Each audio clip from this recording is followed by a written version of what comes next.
Crap. What is up, everybody? Welcome to DFS by the numbers. Oh my mic. Your mic, dude, Oh sucks. my gosh. What is up, everybody? Welcome to DFS by the numbers. This is Stat Diggers for UFC 311. We have Arman Tsarukyan going against Islam Makhachev in the first pay-per-view of 2025. And yeah, another 14-fight card. Was going to be 13. Johnny Walker pulled out, but in steps a newcomer to face Bogdan Guskov. Yeah, another 14-fight card here, and an interesting card, a card full of chalk. We have 9 fighters who are minus 300 or greater. So yeah, looking forward to breaking it down, Weezy, seeing if we can find some spots for this pay-per-view card.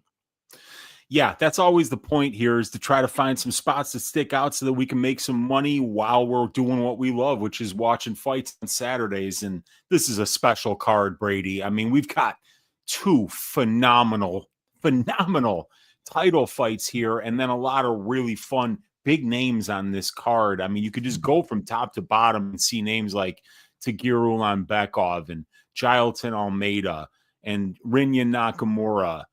You got Alan Perez, who's famous for other reasons. And, Dawson Ferreira is a great fight. And then Zach Reese versus Cedricus Dumas. That's going to be a really fun fight, I think. And Spivak Almeida, Peyton Talbot's on this card. Bogdan Guskov's on this card. Holland Ritter, Renato Moicano versus Beneil Daruish, and then Hill versus Prochazka. It's a really good pay-per-view card. So I'm fired up to break down all these fights with you guys so that we can stack cash tickets like flapjacks by the time it's all over.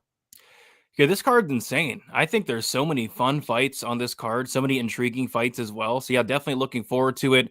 Almost had to cancel the show. I took some Dayquil before the show, and I was shopping today at Walmart, and I went to the Dayquil NyQuil section and saw honey flavored. I'm thinking to myself, oh, I love honey. So I got that. It was the worst thing I've ever had in my life. It tasted like complete piss. Just awful. The taste is still in my mouth. I would have rather had somebody just piss in my mouth. Would have been the same exact result. So yeah, not too happy about that. Dayquil, NyQuil, get some help. Honey flavored, it's just not good at all. So beware if you guys are looking for some I know the sicknesses are coming up a lot, the winter time. Don't get the honey flavored Dayquil, NyQuil, because you will be heavily disappointed. But yeah, Weezy, you were sick last week, so hopefully you're feeling better. I'm sick, but that's just a reoccurring thing. We're talking about before the show. Like nothing's ever your fault, right? So I got to put the blame on somebody. It's not my fault. My immune system's just fine. So I got to blame either the baby who wants to put his mouth on everything, eat everything, or I got to blame the wife who's a nurse at a hospital. Maybe she's not doing the correct protocol, maybe not washing her hands enough, because if you're a nurse, you got to wash your hands 24/7. There's some nasty people in there. So it's probably one of them. It's not me. It's not my fault. But once again, I'm sick. But yeah, Weezy, are you feeling better? Oh God, I'm feeling so much better because I was on death's doorstep, dude. When you can't even eat and barely move, my whole body hurt, and it was just awful. I had that norovirus where like everything's just coming out of you, out of every hole in your body. It was god awful for about 48 to 70 hours or so, and then my immune system punted it out of there eventually, and I felt like much better by like Friday. And yeah, now I'm 100% again, ready to go. 2025 is upon us. We've already had the first UFC card of the year. Just kind of like an okay card for me. But Brady, I know that you tore it up. Yeah, I didn't go too heavy on it, but I did. I'd say I tore it up a little bit. Pee in your mouth is crazy. Yeah, it tasted like a bunch of bees just pissed in my mouth. Tasted like I had just bee piss. That's what it should be called. Dayquil bee piss flavor, because it was freaking disgusting. I might sue them. I might get a lawyer, because it was the worst thing I've ever tasted. I've tasted some questionable things, and I'm telling you, questionable things. But that Dayquil, the honey flavored, if you're thinking about it, don't do it. But yeah. Anyway, I say before we get into it, Weezy, we do a quick recap of last night, and it feels good. I feel like we're finally back. 2024, a little bit of lack of violence, big lack of underdogs. But last night, Weezy, we got violence and we got underdogs. It was nice. It was fun to see. So for me, I kicked the night off with a 0.75 unit bet on Fatima Klein to win inside the distance at plus 225. And the fight played out exactly how I expected. I thought Dudikova would hang in there early, but as the fight goes on, we've seen her slow down in the past. Fatima Klein, she has incredible cardio, incredible jiu-jitsu, and also sneaky ground and pound. And that ground and pound was what got the stoppage there in the second round. She had a nasty cut, opened up a nasty cut on Dudikova's head, and got the second round knockout. So started off the night good. After that, didn't have a bet for a while. This was my worst bet of the night. It was Thiago Moises to win by submission, half a unit plus 575. It wasn't close. It wasn't in the game plan of Moises to go out there and try to get the sub. The game plan was to actually strike. I don't think he attempted one takedown. And then once he did get on top of Ogden, which happened a couple times, it was a combination of Moises just content to stay in his guard, land ground and pound, and also a combination of Ogden just being content to lose minutes and lose the fight. So Moises, pretty easy decision. Started out a little bit slow, but Moises won the decision. The sub wasn't really close. After that, I had my biggest bet of the card. It was Felipe Bunes going against Jose Johnson. I had the fight doesn't go to decision at minus 105 for 1.5 units. Pretty sweat-free. Loved violence there. Both guys dangerous. Both guys can be finished. Felipe Bunes went out there and submitted Jose Johnson, cashing some violence there. After that, and this is the big one, Wheezy. This is the big one. So you had a great call on the fight doesn't go to decision for the Curtis Kopylov fight. And I was right there with you in a sense that both these guys, Curtis and Kopylov, they're next level durable, right? 58 fights combined, only one knockout loss. But on the flip side, offensively, both these guys hit like trucks. Both these guys want to take each other's heads off. And that's exactly how it played out. And I got to do a big shout out to Mark Smith. Thank you, Mark Smith. I had a half unit on fight ends round 2 at plus 600, then a half unit on fight ends in round 3 at plus 900. Somehow, some way, Chris Curtis was not going down, but he went down late third round with 3 seconds left, and then Mark Smith called off the fight with 1 second left. So shout out to Mark Smith. I'm sure he cashed a nice Kopylov KO3 ticket and helped me cash. That was plus 4 units there with that. Some might call it lucky, but sometimes it's nice to have luck go your own way. So that was a big part of the night there. Had a quarter unit on Alassane to win by decision at plus 1,000. Everything was going to plan. Alassane dropped Cesar Almeida, got a little bit excited there and tried to finish him, kind of emptied the tank, and then got clipped and countered and knocked out brutally, the most brutal knockout of last night. Close between that and the Jacoby Smith fight. Couple brutal knockouts last night. And then I had the under 2.5 rounds. Ponzinibbio, Carlston Harris, got the CLV curse, got it at plus 110. It closed at like minus 150, something like that. There's like 5 knockdowns throughout the duration of the fight. And then the fight does finish with about a minute and change, like a minute and 47 seconds left. So missed by like 40 so seconds. And that's the worst feeling when you're right, but you're wrong. You're right. Like the read was there, the fight finished, but you don't hit your bet. So overall finished up 5.10 units in a pretty good way to start 2025. Wheezy, you started out slow, but hey, you ended up with a winning night. Yeah, I started off like not even slow, just like sinking in quicksand. I couldn't breathe, dude. I had a lot of little small shots that I took. In the first fight of the night, the Selecki Aliev fight, with Joe Selecki being at plus 1,500 by sub, and that Narulo is going to wrestle, put his head into guillotines and stuff like that, you've got to take a shot on that. I tried that. And also, they had fight doesn't start round 2 at plus 750. And, half of Selecki's pro fights have actually ended in round 1. So that was a spot I wanted to take a small shot on as well because, first round is the most common round for a finish in any weight class in any division. And, but, obviously Aliev got a takedown and was able to stay safe. So nothing really happened with that first one, but lost a half a unit there. Then I had, let's see, I had a unit on Nicole Cagliari's money line at plus 230.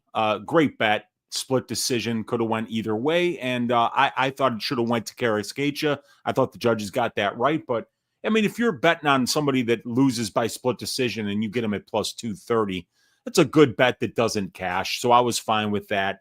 The ass shaving of the week, though, was Thiago Moises. And after round one, Brady, I swear I was about to put my head in the oven.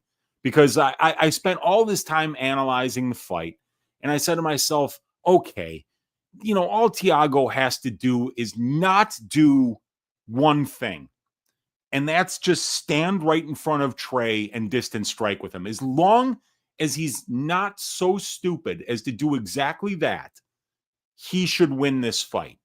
Whether it's pressuring, whether it's shooting takedowns, whether it's, forcing the exchanges and making Trey counter instead of the other way around. I mean, look, if you're respecting the feints of a guy with over 20 professional fights and 0 career knockouts, then come on. That's just terrible, And what did Thiago Moises do? In the first round, he went out there and he stood right in front of Trey Ogden. He attempted 0 takedowns. And he nearly gave your Uncle Wheezy a goddamn thrombo.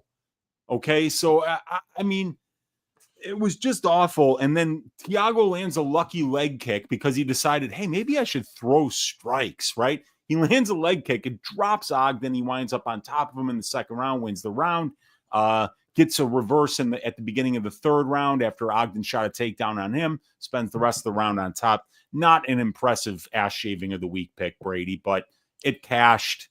My greasy 4-leg parlay, it cashed the first 3 legs, and the fourth leg, Brady, Uros Medic money line, who got absolutely stiz-arched in the first 30 seconds of that fight. But Puna's got a ton of power, and you've got to respect it. You let that dude hit you, you're gonna go nighty night. So great performance by Puna, 2-0 now at 170 pounds. Looks to have turned his career around, so good on him. I lost a Moises Medic parlay. I lost my probability parlay, which was Moises to win. The fight doesn't go to decision for Medic versus Soriano. Both of those legs hit, but I had the over 1.5 rounds for Preston Parsons versus Jacoby Smith, and Jacoby Smith looked phenomenal. I had one unit on Chris Curtis. Roman Kopylov fight doesn't go to decision at plus 150. That cashes with 1 second left, so that was extremely lucky for me, but it was a good bet. They were in a small cage. They beat the hell out of each other. Both of those guys landed shots that would have knocked out half the division, but they both just lasted, and then with 1 second left, a perfect head kick, and I thought it was a good stoppage. I mean, Curtis was not there, and he wasn't going to win the fight anyway. I thought he lost all 3 rounds, so third round knockout, you lose by decision, you still don't get the win check. So, but at least that was a good lucky cash. But who saved my night, Brady? The same guy that always saves my night, Christian Rodriguez. Quit betting against this guy. Stop it. He's really a good fighter. All right.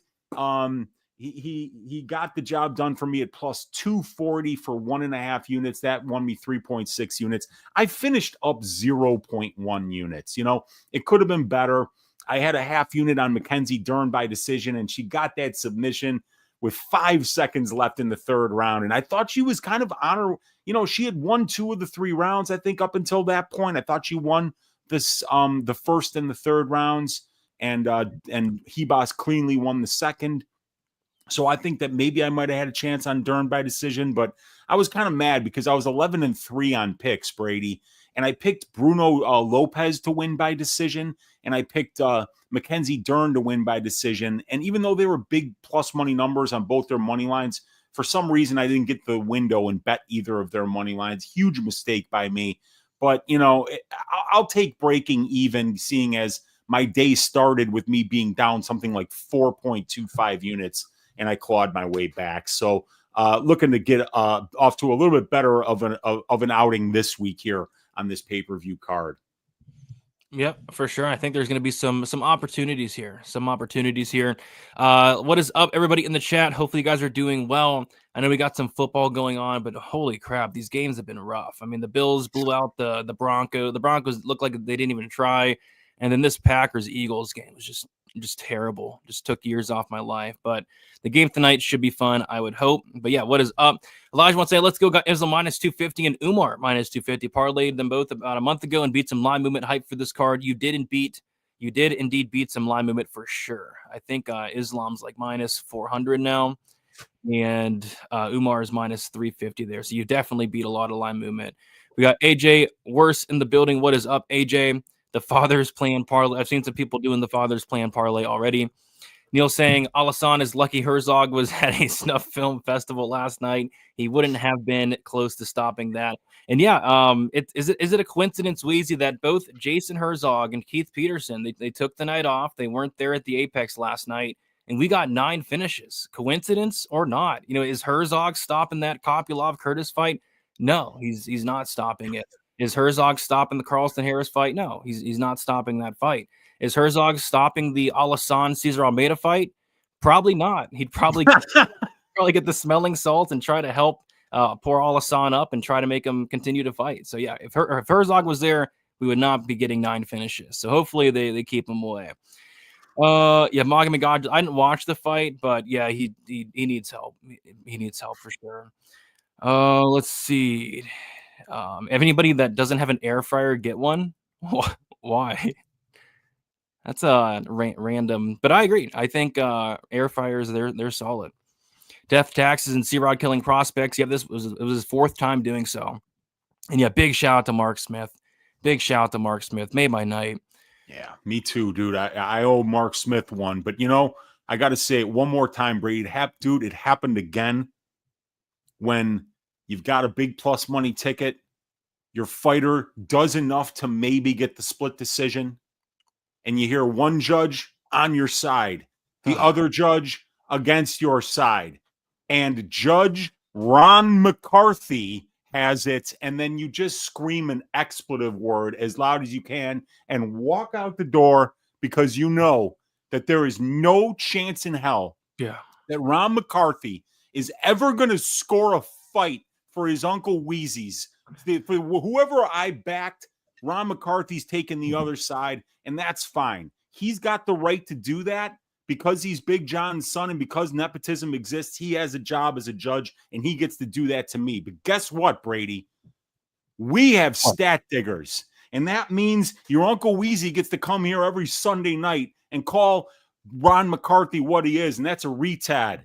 A guy that can't possibly even, he could fuck up a cup of coffee. He's a horrible human being. He wouldn't be able to get a real job if his life depended on it. And I get to come here and call him out for what he is. And that's a complete nepotism-based fraud.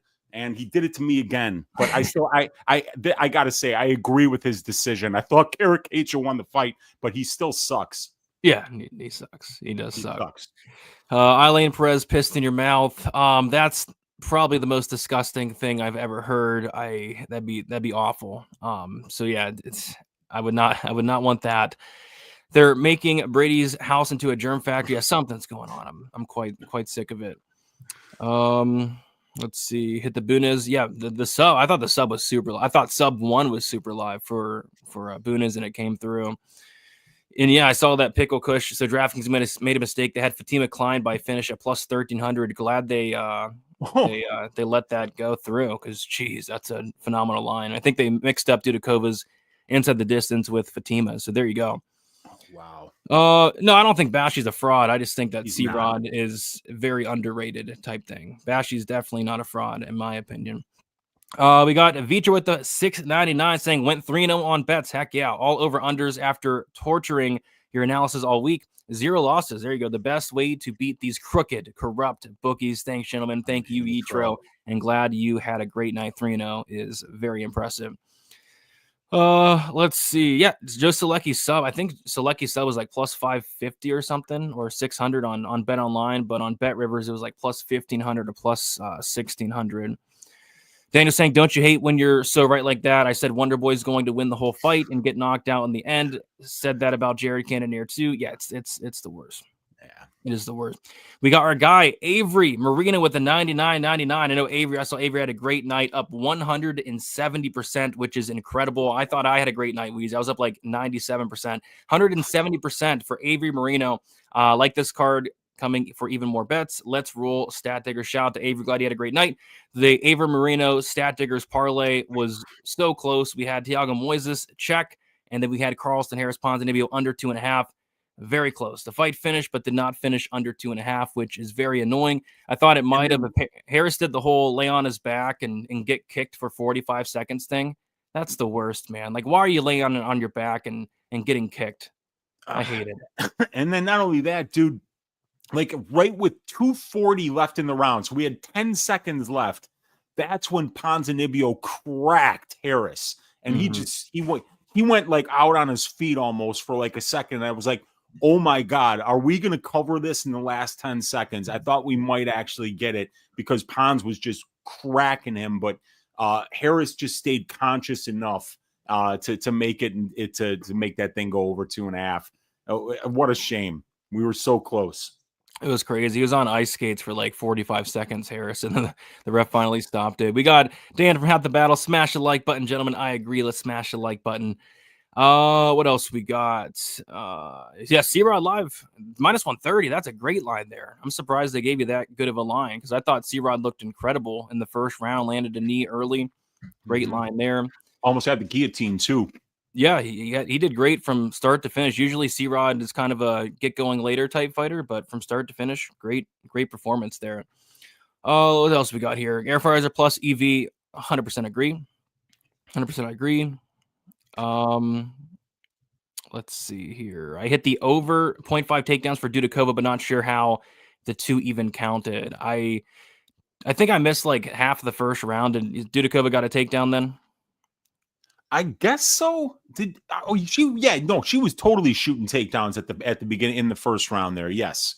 Yeah, and I think Fatima broke her nose near the end of the first round, and that's when you could tell, when you can't breathe out of your nose anymore, you're going to be in a bad way, especially with that girl on top of you. So that was a great performance by Fatima.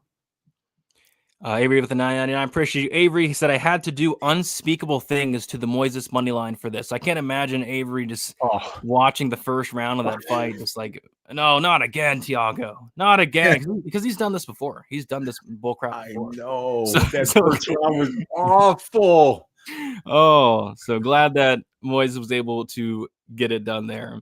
Wish he got it done by sub, but glad he was able to get it done nonetheless. All right. With all that out of the way, guys, I say we get into it again. If you guys could like the video, subscribe to the channel. We go live every Sunday, 7:15 for some Stat Diggers. 14 fights to get through. And we're going to kick it off with the first fight on the card. And do we have the Guskov fight on there, or are we going to talk about that later? Yeah, we're going to talk about that one later. I've got it because it's according to UFC stats, it's still in the same order. So okay, sounds good. So we'll start with Tagir Ulanbekov going against Clayton Carpenter. We got Tagir, who is 33 years old, 5'7" with a 70-inch reach. Clayton Carpenter, 28 years old, 5'6" with a 66-inch reach. Carpenter is going to be 5 years younger. He's going to be at a 1-inch height disadvantage and then a 4-inch reach disadvantage. Tagir Ulanbekov, 4-0 or 4-1 in his last 5 fights. Had a decision win against Bruno Silva, a decision win against Alan Nascimento, decision loss against Tim Elliott, submission win against Nate Maness, and then a submission win against Cody Durden. As far as Clayton Carpenter, 5-0 in his last 5 fights, had a decision win on the Contender Series against Edgar Charaz, won that fight by decision there, and then a submission win against Juan Camilo Ronderos, and then a submission win against Lucas Rocha in the second round. So yeah, made some money on Carpenter inside the distance in his last fight, but this is going to be a big giant step up in competition for Clayton Carpenter. I mean, you look at who Tagir Ulanbekov has been fighting some very, very good guys in the division, whereas Carpenter, he's fighting Rocha, who I don't think is bad, but he's not great. Juan Camilo Ronderos is not a UFC level fighter, and Edgar Charaz, he's okay as well. But yeah, this is going to be a big step up in competition for Carpenter. Weezy, what are your thoughts on this fight? Yeah, Carpenter's a really good young prospect, 28 years old, MMA lab guy. He had taken a long time off in between the Ronderos and Rocha fights. I think he was rehabbing some injuries, maybe just working on his skill set too. But comes back against Lucas Rocha and has a pretty good performance and gets a second-round submission win. Good amateur career for Clayton. He's been fighting since a very, very young age. Pancration, Golden Gloves, wrestling, Muay Thai, all this stuff. So he's kind of been a mixed martial artist since a very young age, and his dad kind of helped him along that way, had him fighting all over the world from a young age. But to go from Lucas Rocha to Tagir Ulanbekov is not just a step up. It's like you're taking an elevator and it's going up a few floors. This is a massive step up in competition for Clayton against the guy in Ulanbekov who's had a good level of competition at the UFC level. Bruno Silva, Alan Nascimento, and he out-grapples Alan Nascimento. Has an interesting fight with Tim Elliott where it was a very close fight. And then he just subs he finishes Nate Maness in the first round, finishes Cody Durden in the second round. But the thing about Ulanbekov is this guy just doesn't fight. You know how many? He's got 5 fights in the UFC, Brady. You know how many he's pulled out of? A lot. 7. So this guy just doesn't show up. And he's a very, very tall and long flyweight. So he has very difficult weight cuts. He was supposed to fight Josh Van about 6 months ago. Showed up 3.5 pounds heavy, and the fight was scrapped because he looked like death warmed over on the scales. So the thing about Ulanbekov is I think he's definitely the rightful favorite here. I mean, you've taped both these guys, I'm sure. Where would you say Clayton Carpenter is better than Tagir Ulanbekov? I was muted. Better. I don't think anywhere. I think that Tagir is probably the better, even though I think Carpenter's a really good grappler. I think Tagir is probably the better grappler, absolutely the better wrestler, the better striker, the better cardio. Even though I like Carpenter. I like Carpenter a lot. I just wish they would have not given him Tagir Ulanbekov. Yeah, agreed. I mean, this is a massive, Juan Camilo Ronderos, Lucas Rocha, Tagir Ulanbekov. I mean, really? I know that Clayton's a very good prospect, and I think that this is going to be an excellent thing for his career, win or lose. He's 28 years old. This is his 3rd UFC fight, and he's getting a taste on Saturday of what it's like to fight in front of a pay-per-view crowd against a Dagestani Russian with really good size for the division, a very good resume, and a well-rounded skill set, and a 15-2 professional record that probably should be 16-1 because he beat Zhalgas Zhumagulov on the regional scene. This guy's a GFC champion, Fight Night's global champion, Habib's cousin, I believe, right? I mean, he's got everything that you need in a fighter, except for he just doesn't show up to fight very often, and you need to see him on the scale before he shows up. So this is going to be something I'm not going to do anything literally until Friday, until I see this guy Ulanbekov actually show up to a fight for once in his damn life and actually make weight. Then I'm going to decide what I want to do with this fight. But until then, got some tape to do, and I've already written up the trends and the strength to schedule. And obviously, the strength to schedule advantage is massively on the Ulanbekov side here. Yep, and even if he does miss weight, he's cheating, and it's only going to help. I mean, this guy is what, 5'10", or he's only 5'7"? They have him listed at 5'7". I think he's probably 5'8" or 5'9", though. Yeah, when you look at him in there, he looks like a lot taller than everybody. But yeah, so he missed weight and pulled out against Josh Van, and that looks like it's it. So he did miss weight and pull out against Josh Van, I think. Exactly, yeah, and he has very difficult weight cuts. Tagir's are going to always be one of the last dudes to the scale. It's just how it is. He cuts a ton of weight. So, with him being about a minus 310 favorite here, Brady, I just don't want to lay that because you know what I did? I laid juice on him against Josh Van. I've been waiting to fade Josh Van with a legit grappler. I tried it with Durden. That blew up in my face, but I had money on Ulanbekov. I was expecting him to go out there and shave Josh Van's ass, and he showed up heavy. He looked like death on the scales. And I was like, please cancel this fight. Please cancel this fight because there is no way that this guy is going to last 3 rounds against Josh Van with the pressure and the volume that he throws, looking like that. So thank God that happened. Oh yeah, he looked awful. He looked awful. Yeah.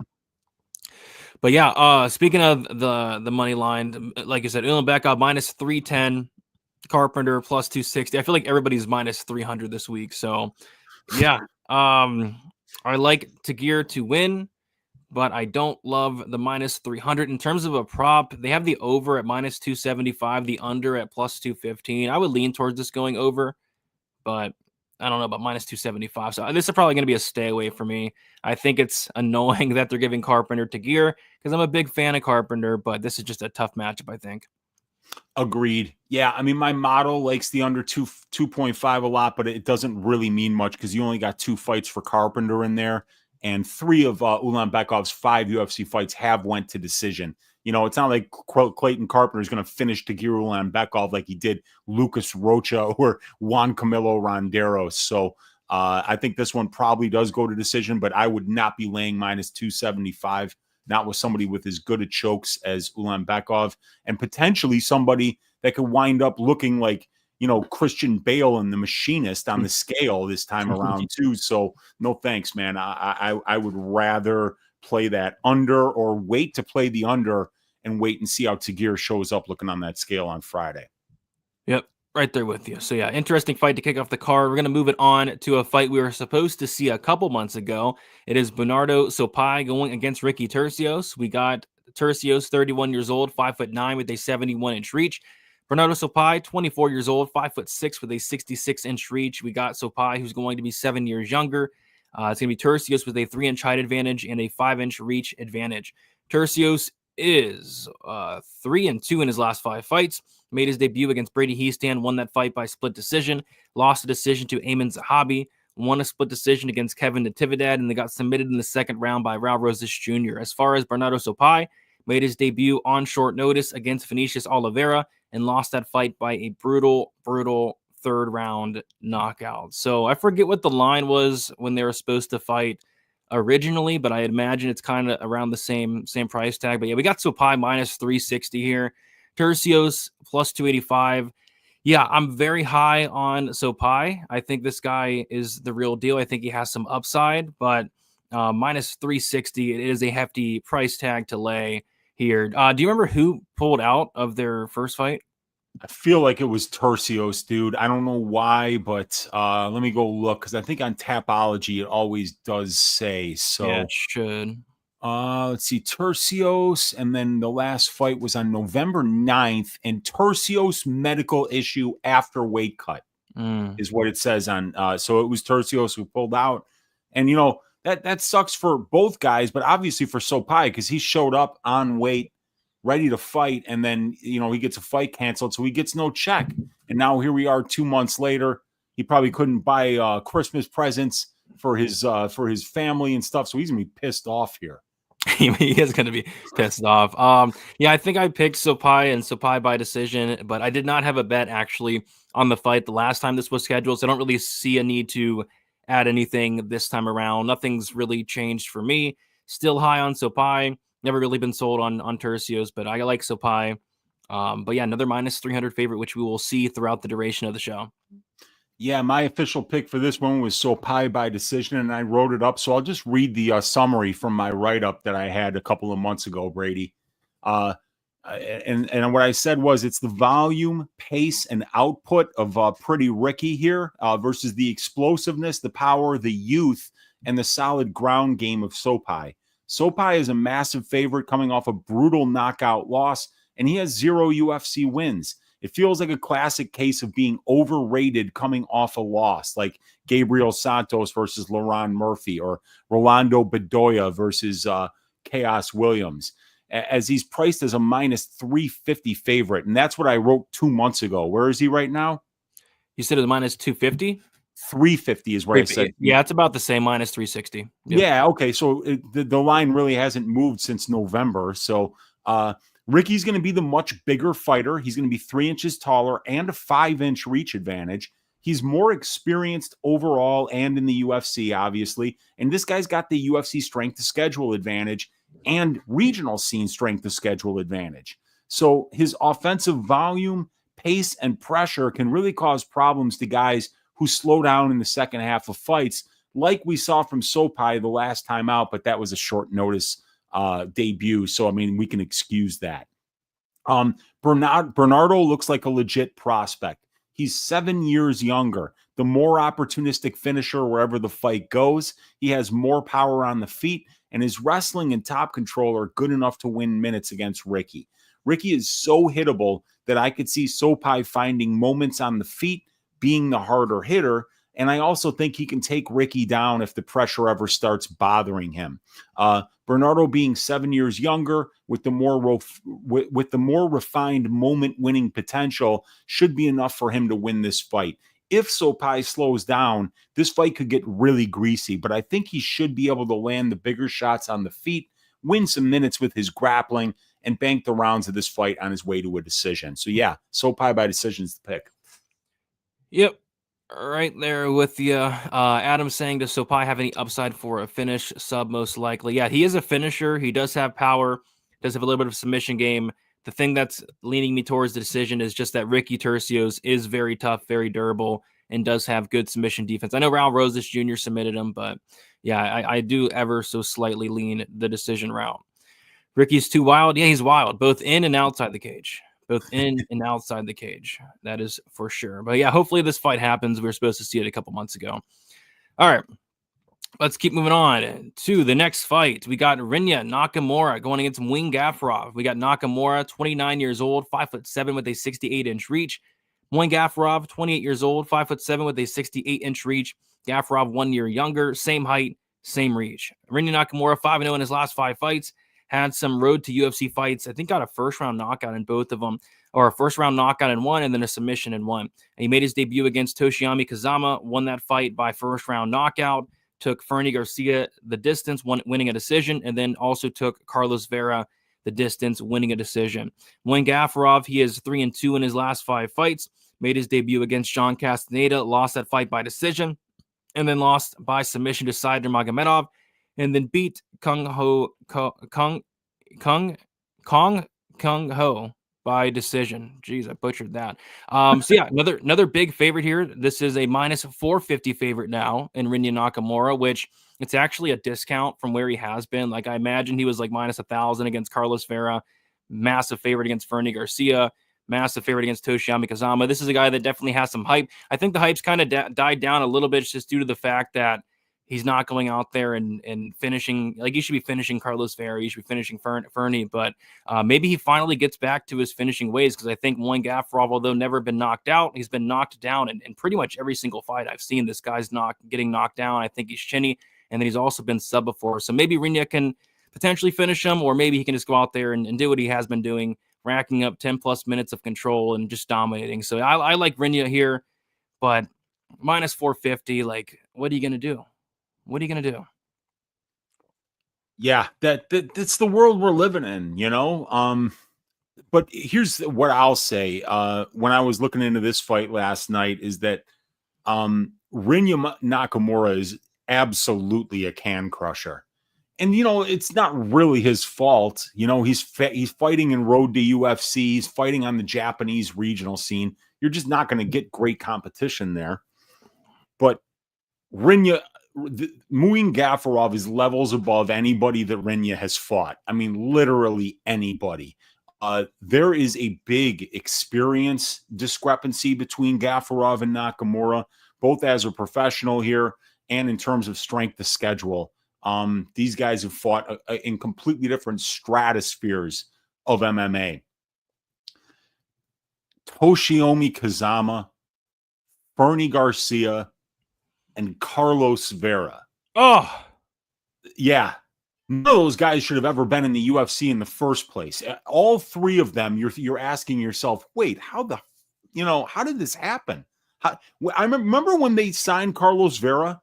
Yeah. And you were like, what? You know, I mean, that's the guy, the bantamweight division of the UFC. That's the guy that you're bringing in. You know, not on short notice either. Like, they booked him to fight Carlos Vera. I just didn't get it. It was wild to me. So Gafurov, in my opinion, at this price, theoretically, when you're just looking at, you're getting the more experienced guy, you're getting the guy who's fought the much better strength of schedule. I wish you were getting the better wrestler. You're not. Rinya Nakamura, my God, under 23 world champion wrestler as a freestyle wrestler. So, Rinya Nakamura has the pedigree. I think his dad owns like one of the promotions in Japan. I don't know if it's Shooto or Pancrase, but he owns one of those promotions. So Rinya Nakamura has been around the mixed martial arts world since he was in diapers. So, and obviously he's got a big time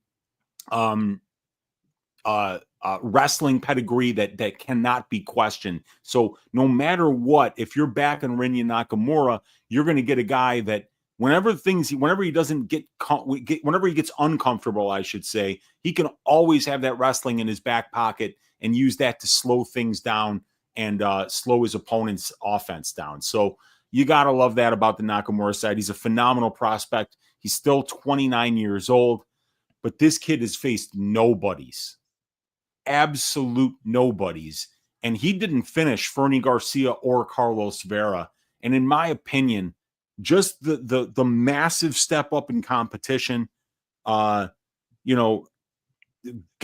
is a guy who swings from the hip as well. He's perfectly willing to trust his durability and make a fight very greasy and see who's got more power.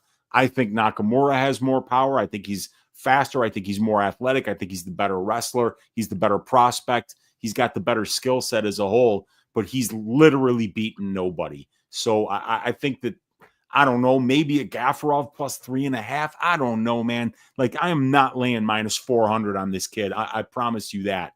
Not with this massive step up in competition that he's taking in this fight. Yeah, Nakamura minus 450, Gafurov plus 350. If this line was based off of who had more back hair, I think that line would be flipped. I think if it's based off of who has more back hair, I think Gafurov might even be minus 1,000. I think it could even be like one of the biggest favorites in UFC history. But we are lining fights based off of their skill set and all that. And yeah, I like Nakamura to win, but yeah, minus 450, it is a hefty price tag to lay. But yeah, I agree. Better wrestler. I think he's much more durable. Like I said, Gafurov's getting dropped in every single fight. Gafurov also slows down massively in every single fight. So yeah, Nakamura should get it done here. But yeah, minus 450, another big chalky favorite. Let's see. Rin Ya is Inya. Oh gosh, he's not in me. He's not in me, but maybe he can be in Moin Gafurov. And yeah, there's no shame in not finishing Fernie Garcia. Like, Fernie's a tough guy. Fernie can hang in there. I think there is some shame though in not finishing Carlos Vera. I think there's some shame in that.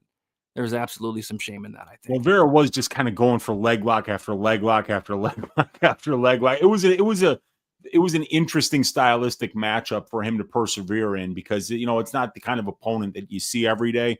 I mean, obviously this guy's a phenomenal prospect, and Fernie Garcia, yeah, he's very difficult to finish. But then again, Hader Emil, just like, you remember Hader Emil, what he did to him, dude? He just went through him, dude. That was crazy, because Fernie is extremely durable. So yeah, I can't wait to see Hader Emil in there again. That's a kid that I'm really excited to see fight again. Absolutely. We need another CM Punk. I don't think we need that.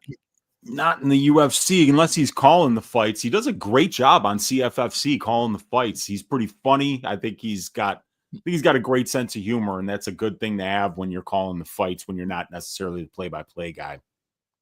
Yeah, for sure. Curtis saying, good ass card for me yesterday, boys. Thanks. Good job, Curtis. But speaking of ass, we have Eileen Perez going against Carol Hosa. We got Carol Hosa, 30 years old, 5'5", with a 67-inch reach. Eileen Perez, 30 years old, 5'5", with a 66-inch reach. Same age there, same height, and it's going to be Hosa with a 1-inch reach advantage. Carol Hosa, she is 3-2 in her last 5 fights. Decision win against Lena Landsberg, a decision loss to Norma Dumont, a decision win against Yana Santos, a decision loss to Irene Aldana, and then a decision win against Pani Kanzat. As far as Eileen Perez, 4-1 in her last 5 fights.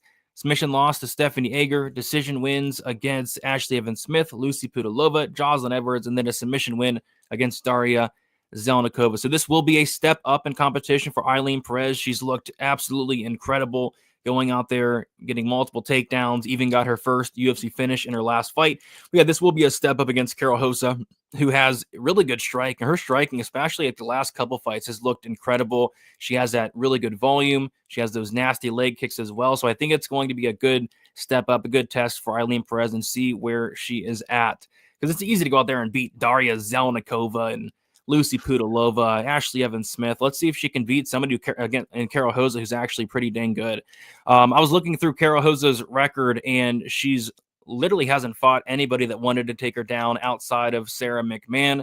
And Sarah McMahon, if you remember her, she was, I think, like 40 at the time they fought. But yeah, Sarah McMahon, really good wrestler, BJJ black belt, not the best cardio, but Sarah McMahon was able to rack up like 10 minutes of control time. So yeah, I do think there's a path here for Eileen Perez. The worry for me with Eileen is always that cardio. She does slow down in some fights as it goes on, but on the feet, you favor Carol Hosa, you favor her quite a bit. But if Perez can get takedowns, burn some time on top, we've seen Carol Hosa stuck on her back before. So this is the closest line fight we've talked about yet, Weezy. Carol Hosa is minus 180. Eileen Perez is plus 155. What are your thoughts on this one here?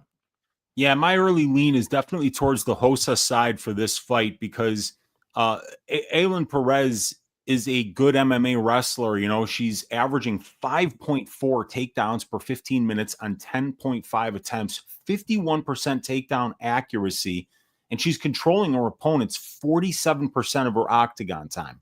So those are really good numbers. But the problem is that, you know, she's taking down Ashley Evans-Smith and Lucy Pudilova, who's known for having no takedown defense at all, like 30%. I'm not even joking. Jocelyn Edwards, some of the worst takedown defense you're ever going to see. Daria Zelnikova has no ground game at all. And Stephanie Egger absolutely ragdolled Eileen Perez and finished her with a submission in the second round. So I think that Carol Hosa, having been in there against somebody like Sarah McMahon, who's also a good wrestler, yes. But the difference is that Eileen Perez is from Argentina. You know, she's an MMA fighter. Sarah McMahon is from the United States of America, and she's an Olympic silver medalist in freestyle wrestling. She's got a real wrestling background. Everybody gets taken down by Sarah McMahon in rounds 1 and 2. Nobody stuffs Sarah McMahon's takedowns in rounds 1 or 2. It's just that she can't, you know, she's an Olympic wrestler doing 6-minute matches. She cannot push that kind of a pace for 15 minutes. But Eileen Perez's wrestling is not on the same level as a Sarah McMahon. Another girl who was able to control Carol with a takedown was Norma Dumont. Different size, you know. I mean, Norma's a big girl and is frankly a way better fighter than Eileen Perez, as is Sarah McMahon. If Sarah McMahon were to fight Eileen Perez next week, I'd have a ton of money on Sarah McMahon. I think Sarah McMahon's like 45 now. I don't care. I don't care. She would destroy Eileen Perez in the wrestling, dude. Sarah McMahon can still wrestle. Have you seen her physique, dude? Yeah. Oh yeah. She's a great physique. She looks like a statue. Her arms are ridiculous. Her back is ridiculous. I think Sarah McMahon would destroy Eileen Perez today. So yeah, I think that Hosa is going to be able to stop a lot of these takedowns. She's obviously the way better striker. I mean, the conditioning difference, massive conditioning differential on the Hosa side. With Hosa, you're getting the fighter with 9 more professional fights, almost 200 more minutes of pro cage time, 5 more fights at the UFC level, 90 more minutes of UFC octagon time. Carol Hosa is landing 9.1 distance strikes per minute spent at distance when the divisional average is only 5.2. Eileen Perez lands 4.2. So when these ladies are at distance, Carol Hosa on average lands 5 more significant distance strikes per minute spent at distance. So I don't think that striking is going to be close here. So I think that if you're betting the Eileen Perez side, you're counting that she wins a significant amount of time in top control and lands a lot of ground and pound while she does, because her submission game is terrible. You know, I got screwed because I bet Aylin Perez to win by first or second round knockout against Jelezniakova, because I even said in my write-up, Aylin Perez doesn't know how to spell sub. You know, and then she goes out there and arm triangles her. But I mean, Daria Jelezniakova's ground game is god awful. That is not Carol Hosa. Carol Hosa is a longtime mixed martial artist, very good fighter, 24 professional fights. So yeah, I'm leaning to the Hosa side here. I think that I think she's the better all around fighter, and I think if she can stuff the takedowns here, that she's going to be able to win the minutes of this fight. Yeah, it looks like Carol Hosa opened up -170, currently -180. We have Aylin Perez opening up +145, currently +155. Yeah, I think we'll find out real soon who's going to win this fight, I think. Obviously, Aylin Perez is nowhere near the wrestler of Sarah McMahon, but does she need to be? I don't know. We haven't seen Rosa's takedown defense really tested against anybody else. Like I said, Dumont took her down. Jocelyn Edwards took him down, which is kind of weird, but yeah, it should be an interesting fight. A fight that I'm going to be targeting from a DraftKings perspective, because Carol Hosa can rack up a ton of volume, and Aylin Perez, if she's able to get her way, we're looking at a ton of takedowns there. So yeah, good fight from a DraftKings perspective. From a betting perspective, I don't have much interest at all. The over/under set at 2.5. Holy crap! Yeah, the over -500, right? 500. Well, I'll tell you one thing: Aylin Perez is not finishing Carol Hosa. That's not happening, but maybe like a Hosa late finish if Perez gasses out. Like Perez almost got finished by that bum Lucy Pudilova, right? It was close. That's right. I forgot about that. That third round was really hairy, and she's had some bad third rounds before. And the bigger the striking differential is on the feet, and in this case, Hosa's got a big striking differential, you're going to have to see her wind up actually having to probably push that wrestling heavy pace a lot more early in the fight. And if she's unable to be successful with it, she might waste a lot of energy going for takedowns. Yeah, and speaking of Harry, do you guys still get those Andrade picks? I have not got it in a while, which is good. Yeah, and I hope I never do again. They'll get blocked and reported. I promise you that. Norma's ass, Perez's ass. Can't argue that. Can't argue Greater that. than. Yes, agreed. Yep. I like Aylin Perez, and I think she's going to try to grapple bang Rosa. She's going to have to. She's going to have to grapple bang her. All right. So, yeah, let's move on to the next fight. We have Grant Dawson going against Diego Ferreira. We got Grant Dawson, 30 years old, 5'10" with a 72-inch reach. Diego Ferreira, 39 years old, 5'9" with a 74-inch reach. Dawson, 9 years younger. Dawson have a 1-inch height advantage and a 2-inch reach advantage. Ferreira's turning 40 soon, right? Yeah, as a matter of fact, is it fight day? Diego Ferreira's fighting on his 40th birthday, Brady. Wow. Yes, wow. January 18th, 1985 is when Diego Ferreira was born, and he will be fighting on his 40th birthday against Grant Dawson. Happy 40th birthday. Kind of reminds me of when they gave RDA Jeff Neal on his 40th birthday. Yikes. What a horrible present. Yikes, they're getting Grant Dawson, who looks just incredible lately. But yeah, Dawson, 4-1 in his last 5 fights. Submission win against Mark Madsen. Decision win against Damir Ismagulov. Knockout loss to Bobby Green. Decision win against Joe Solecki. Then a knockout win against Rafa Garcia. As far as Ferreira, he is 3-2 in his last 5 fights. Decision loss against Beneil Dariush. Knockout loss to Gregor Gillespie. Knockout loss to Mateusz Gamrot. Knockout win against Michael Johnson and Mateusz Rebecki his last time out. So, yeah, Ferreira was a really big dog in his last fight against Mateusz Rebecki. And I kind of the opposite happened in that fight, because I think I had like sprinkles on Rebecki round 2, round 3, because I've seen Diego Ferreira broken before in multiple fights, right? I was thinking maybe Mateusz Rebecki can kind of set a pace, take him down, and maybe break him later the fight goes. The opposite happened. The first round was competitive. Rebecki even dropped Ferreira in the first round. Rebecki completely gassed, and Ferreira was actually the one that was able to pound him out and get a 3rd round finish in his own right. So great win there. Great win against Michael Johnson. But now he's going against Grant Dawson, who just seems to be putting it all together. Grant Dawson just seems to be getting better and better each and every time he steps in the cage, training at American Top Team these last couple of camps. And we talked about it on one of the shows. Grant Dawson is finally starting to implement ground and pound. These American top team guys are starting to implement ground and pound. Renato Moicano, Grant Dawson, guys that would never get knockouts ever. I think Moicano recently got his first knockout win against Jalen Turner.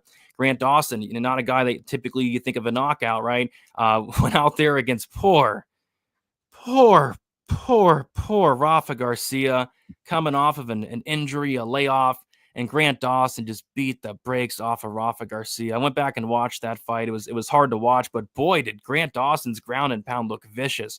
It looked mean.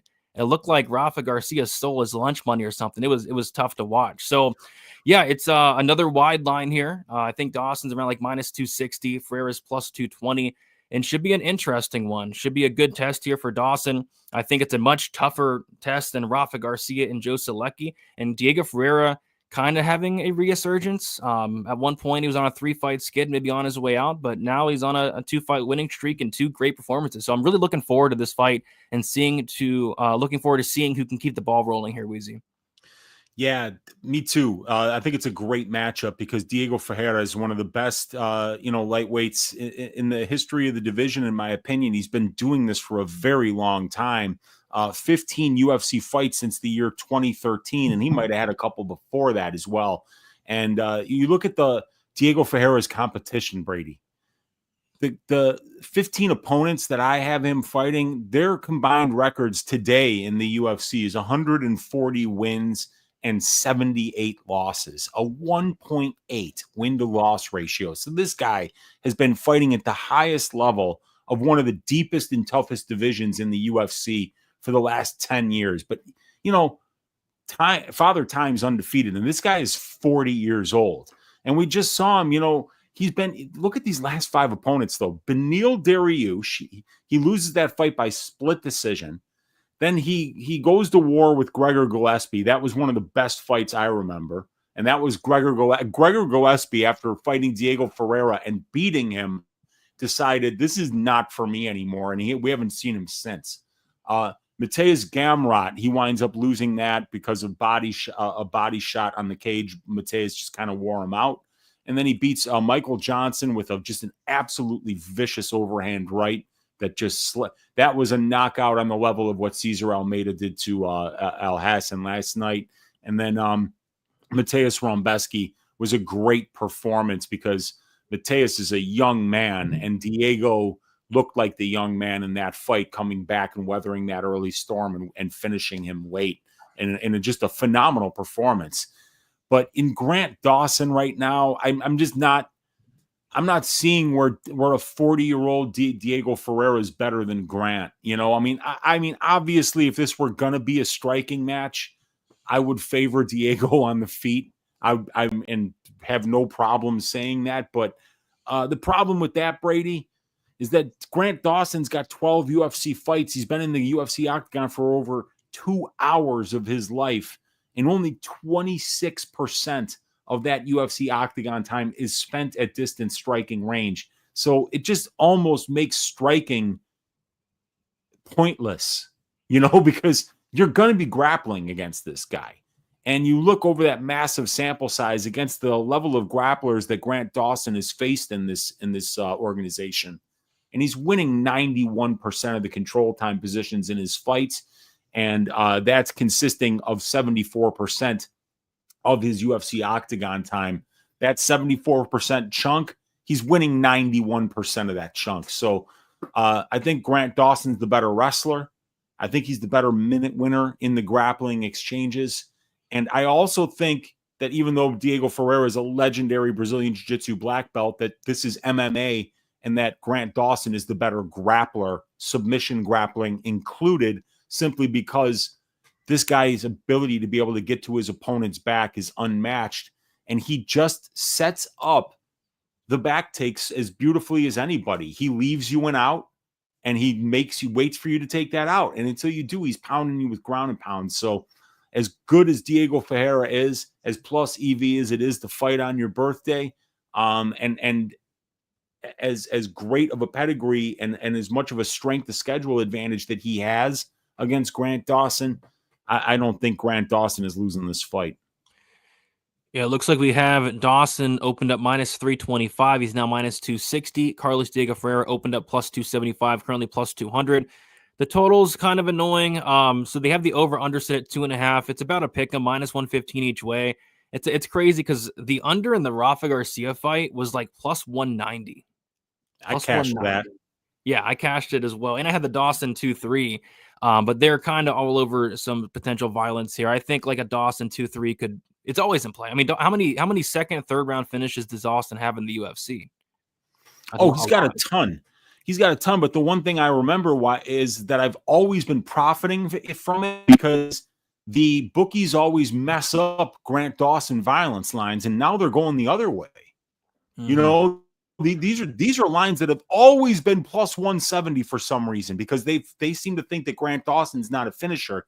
But now that he's fighting such a high level grappler like Ferreira, who's not going to really make mistakes on the ground, that knows how to fight hands if somebody gets his back, I think that this one probably actually does go to decision. So this is one where I'd go the other way, Brady, and that I think I'd probably rather play the over at a pick 'em here than, because I've always been playing fight doesn't go or under 2.5s in Dawson fights at like plus 175. So right. I think this time I'd rather play the over, even though I could see Dawson getting knocked out on the feet because if Bobby Green can knock you out, Diego Ferreira can. And also, obviously, you could see Ferreira, if Dawson makes a mistake, he can sub anybody, and Dawson can finish you. I mean, Dawson is a finisher, dude. This guy's got 18 finishes and 22 wins. Yeah. See, I liked violence until I saw that under. It's like, come on, man. Come on. Because I do think there's a couple ways for this to finish. But, yeah, I like Dawson as well. Interesting to see where the line will go. Because, it looks like some early money has came in on Carlos Diego Ferreira. So, we'll see. Maybe it's the birthday narrative. I don't know. Dawson doesn't need to be the better fighter. He has age. Yeah, big age gap there. Cardio, absolutely agree. And physicality on his side. Grant said he's going to work a bunch on his ground and pound to be more exciting. Good. He should have did that against Joe Selecki. But, yeah, he definitely did against Rafa Garcia. Ground and pound looked vicious there. And so, come on. Much better spots than trusting Dawson's chin at chalk, in my opinion. Yep, that's true. He's always live to get clipped and knocked out. He's been knocked out in all of his losses. All right, so we'll move on to the next fight. Should be a hilarious one, Weezy. We got Zachary Reese going against SD Dumas. Where is this card taking place? It is in the United States of America. It is going to be in actually California. That's right, California. Okay, Inglewood. So they do allow SD Dumas in California. That's good. Yeah, I hope they're not close to the fires, man, because I was hearing some stuff about Inglewood. I don't exactly know where Inglewood is in comparison to the fires that are going on right now in Southern California, but I don't know if this thing's going to be in jeopardy at all. Yeah, I don't know. They were talking about maybe they're going to have to move it, but I don't know. Okay. We'll see. But yeah, Zachary Reese, SD Dumas. Am I a sick person? Well, I am sick, but am I a sick person for being really excited for this fight? I mean, I'm really excited to see this one. Two fun fighters to talk about. Zachary Reese, 30 years old, 6'4", with a 77-inch reach. SD Dumas, 29 years old, 6'2", with a 79-inch reach. SD Dumas, 1 year younger. It's going to be Reese with a 2-inch height advantage and a 1-inch or 2-inch reach disadvantage. Zachary Reese, 4-1 in his last 5 fights. Had his first round submission win against Eli Aronov on the Contender Series. Lost by first round slam knockout to Cody Brundage, beat Julian Marquez by first round knockout, and then took Jose Medina to a decision his last time out. As far as SD Dumas, 3-2 in his last 5 fights, had a submission loss to Josh Fremd, decision win against Cody Brundage, a decision win against Abu Azaitar, a knockout loss under Sultan Ruzaboev, and then a decision win against Dennis Tuoluen. So, yeah, this fight should be very, very interesting. I don't know. I think I like Zach Reese here, and I like him quite a bit. I'm just not high on SD Dumas. This is how low I am on SD Dumas, Weezy. I picked Dennis Tuoluen to beat him, which it's disgusting, yes, but Dennis Tuoluen actually had success against SD Dumas. He was taking down Dumas. Let me repeat that. Dennis Tuoluen was taking down SD Dumas. So I kind of feel like the path for Reese is there. Reese can get takedowns. Reese is dangerous on the ground. He took down Medina 5 times, and I think he can take down Dumas here, potentially get a sub. But on the feet, we know that Zachary Reese has a ton of power. We've seen Dumas hurt before. We saw him get hurt. Pretty much everything that Frem landed in that first round was rocking Dumas. Got knocked out by Ruzabov as well due to an eye poke. But yeah, I think Reese has a lot of ways to win this fight. And I like the fact that, well, I didn't like it because I wanted to see Jose Medina get knocked out. But I like the fact that he did go 15 minutes. It showed the ability to be able to go 15 minutes if need be. I don't think that's going to be the case here. But yeah, if things do get extended, I think Reese will be just fine. So I like Reese. Minus 260 favorite, so another big favorite here. Don't love that, but I might look at some props here for this one. Wheezy, what are your thoughts on this fight? Should be pretty hilarious. Yeah, man. That was one of the ones where I had no idea where the line was, and I was just thinking to myself while you were talking. I'm like, yeah, Reese does have more ways to win this fight, but minus 260.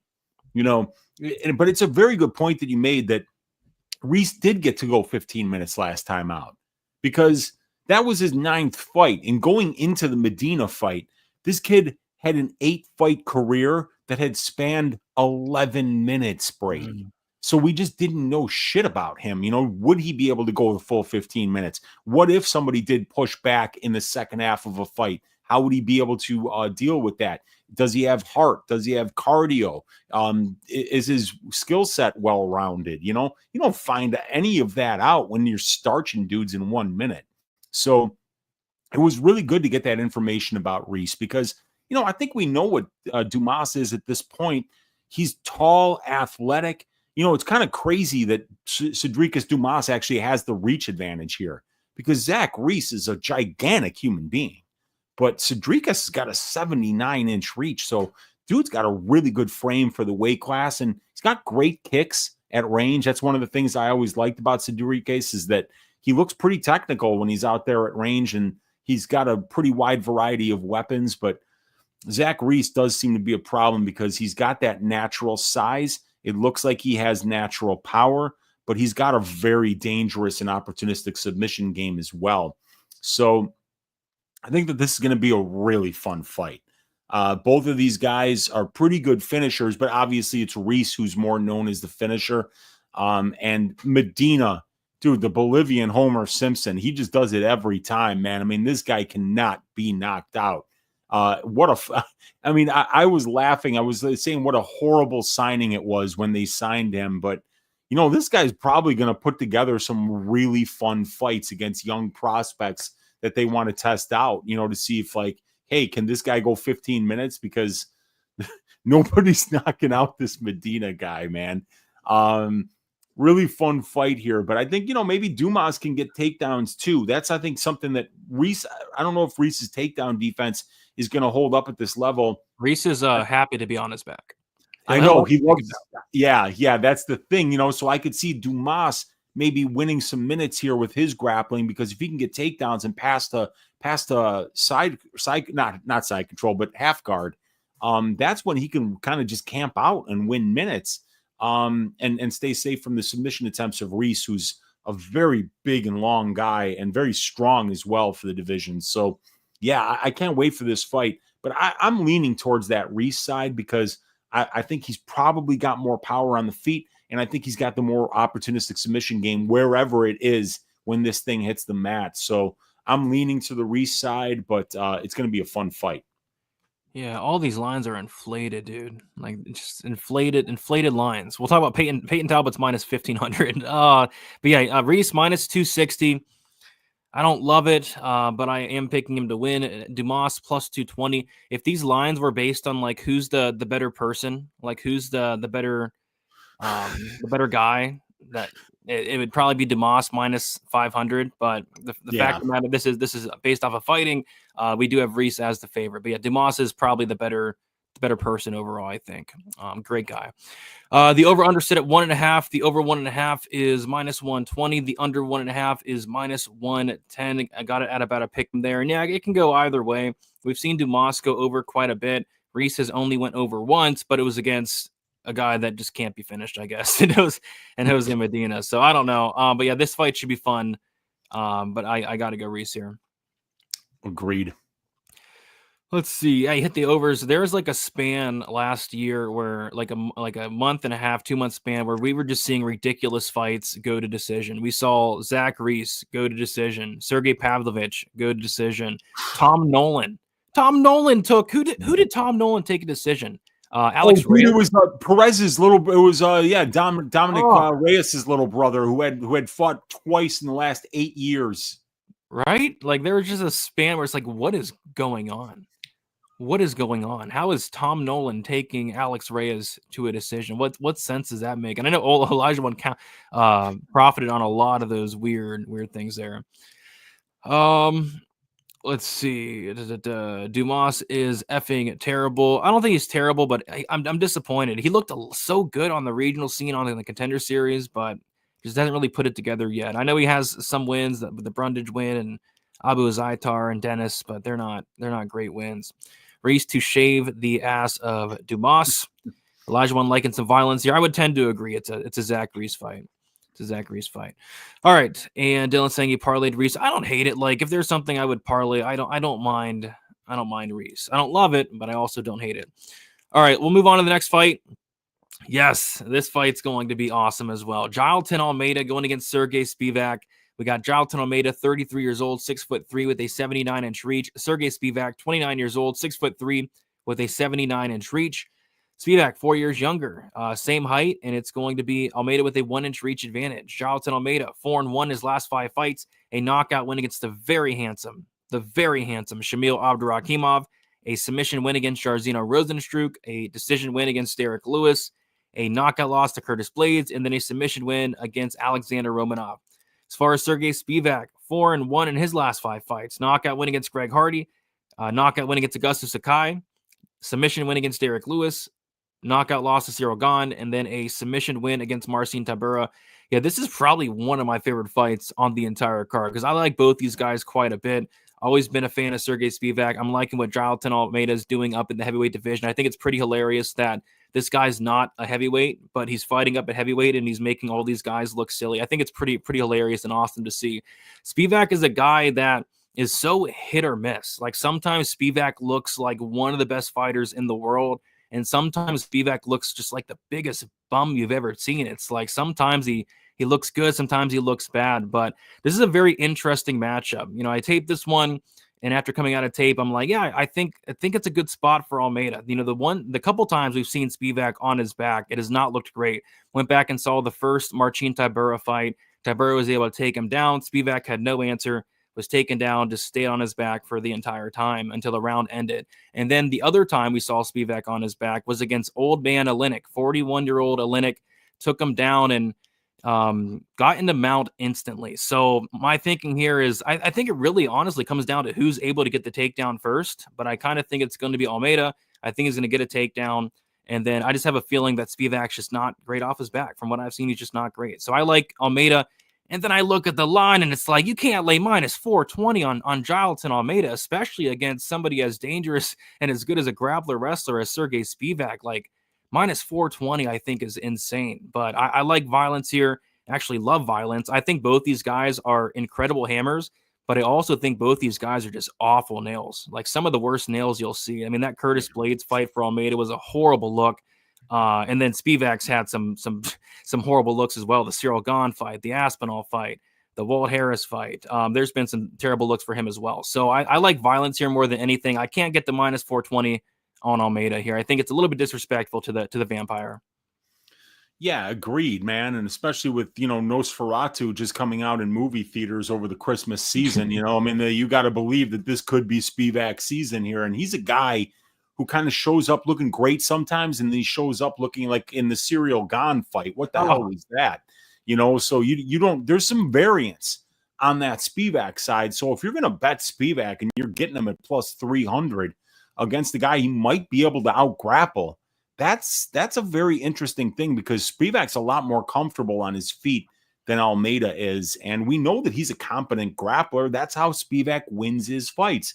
He's not really knocking people out on the feet. I mean, Spivak wins when he gets on top of his opponents. And it's not like Jailton Almeida doesn't make some mistakes every once in a while.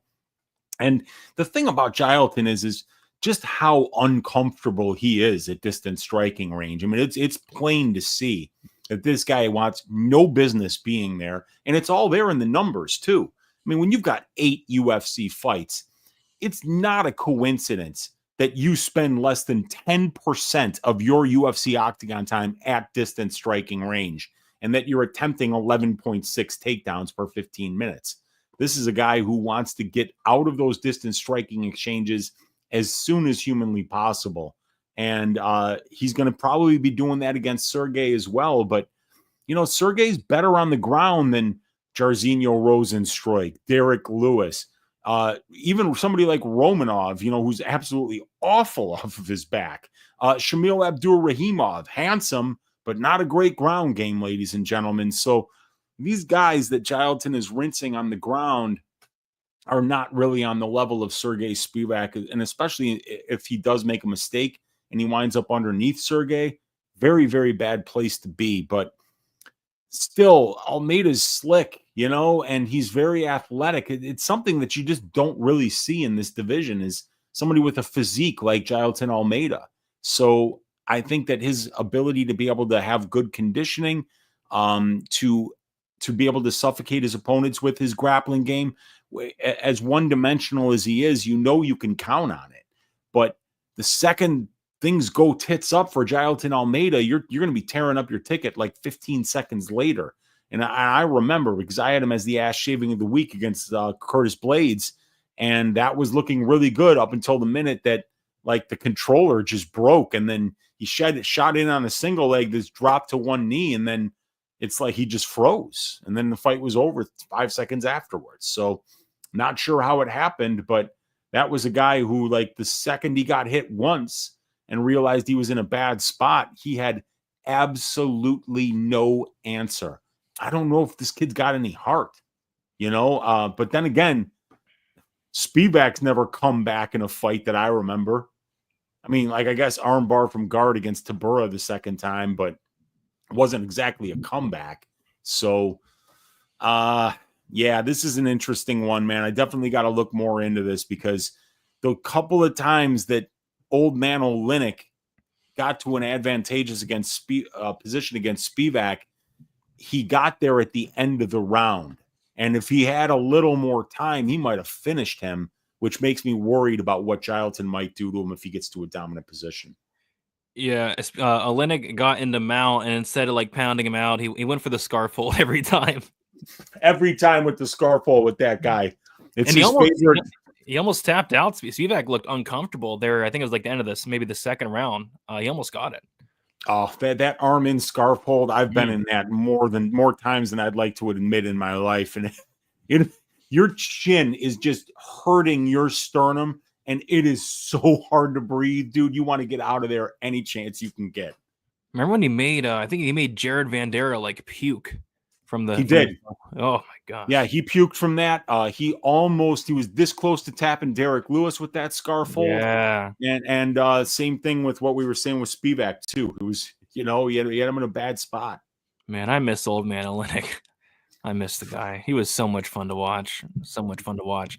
Edgy, we're saying the rare good heavyweight matchup. This matchup is phenomenal. I love this fight, and it's on the prelims. It's a great card, dude. 311, they got it together for this one. Even like the trash fight, which is Reese versus Dumas, is a great trash fight, you know? Yeah, exactly. Yeah. Oh, yeah, does think Jailton's going to run? I think somebody's getting ran through. I agree. I think both these guys lack heart. I think if somebody ends up on bottom, they're going to turtle up and get pounded out. That's kind of how I'm seeing the fight. He's minus 420. He is. The most handsome man in Moldova. Jeez. Spivak is not a handsome man, but I don't know. Yeah, I think we got to give it to Iwan Kutalaba. I think he's the most handsome man in Moldova. Is just that, Moldova is in Romania. And what's in Romania, Brady? Transylvania. Yeah. Say no more. Say no more. I wonder if this fight's going to be taking place like during the day. If it does, I might have favored.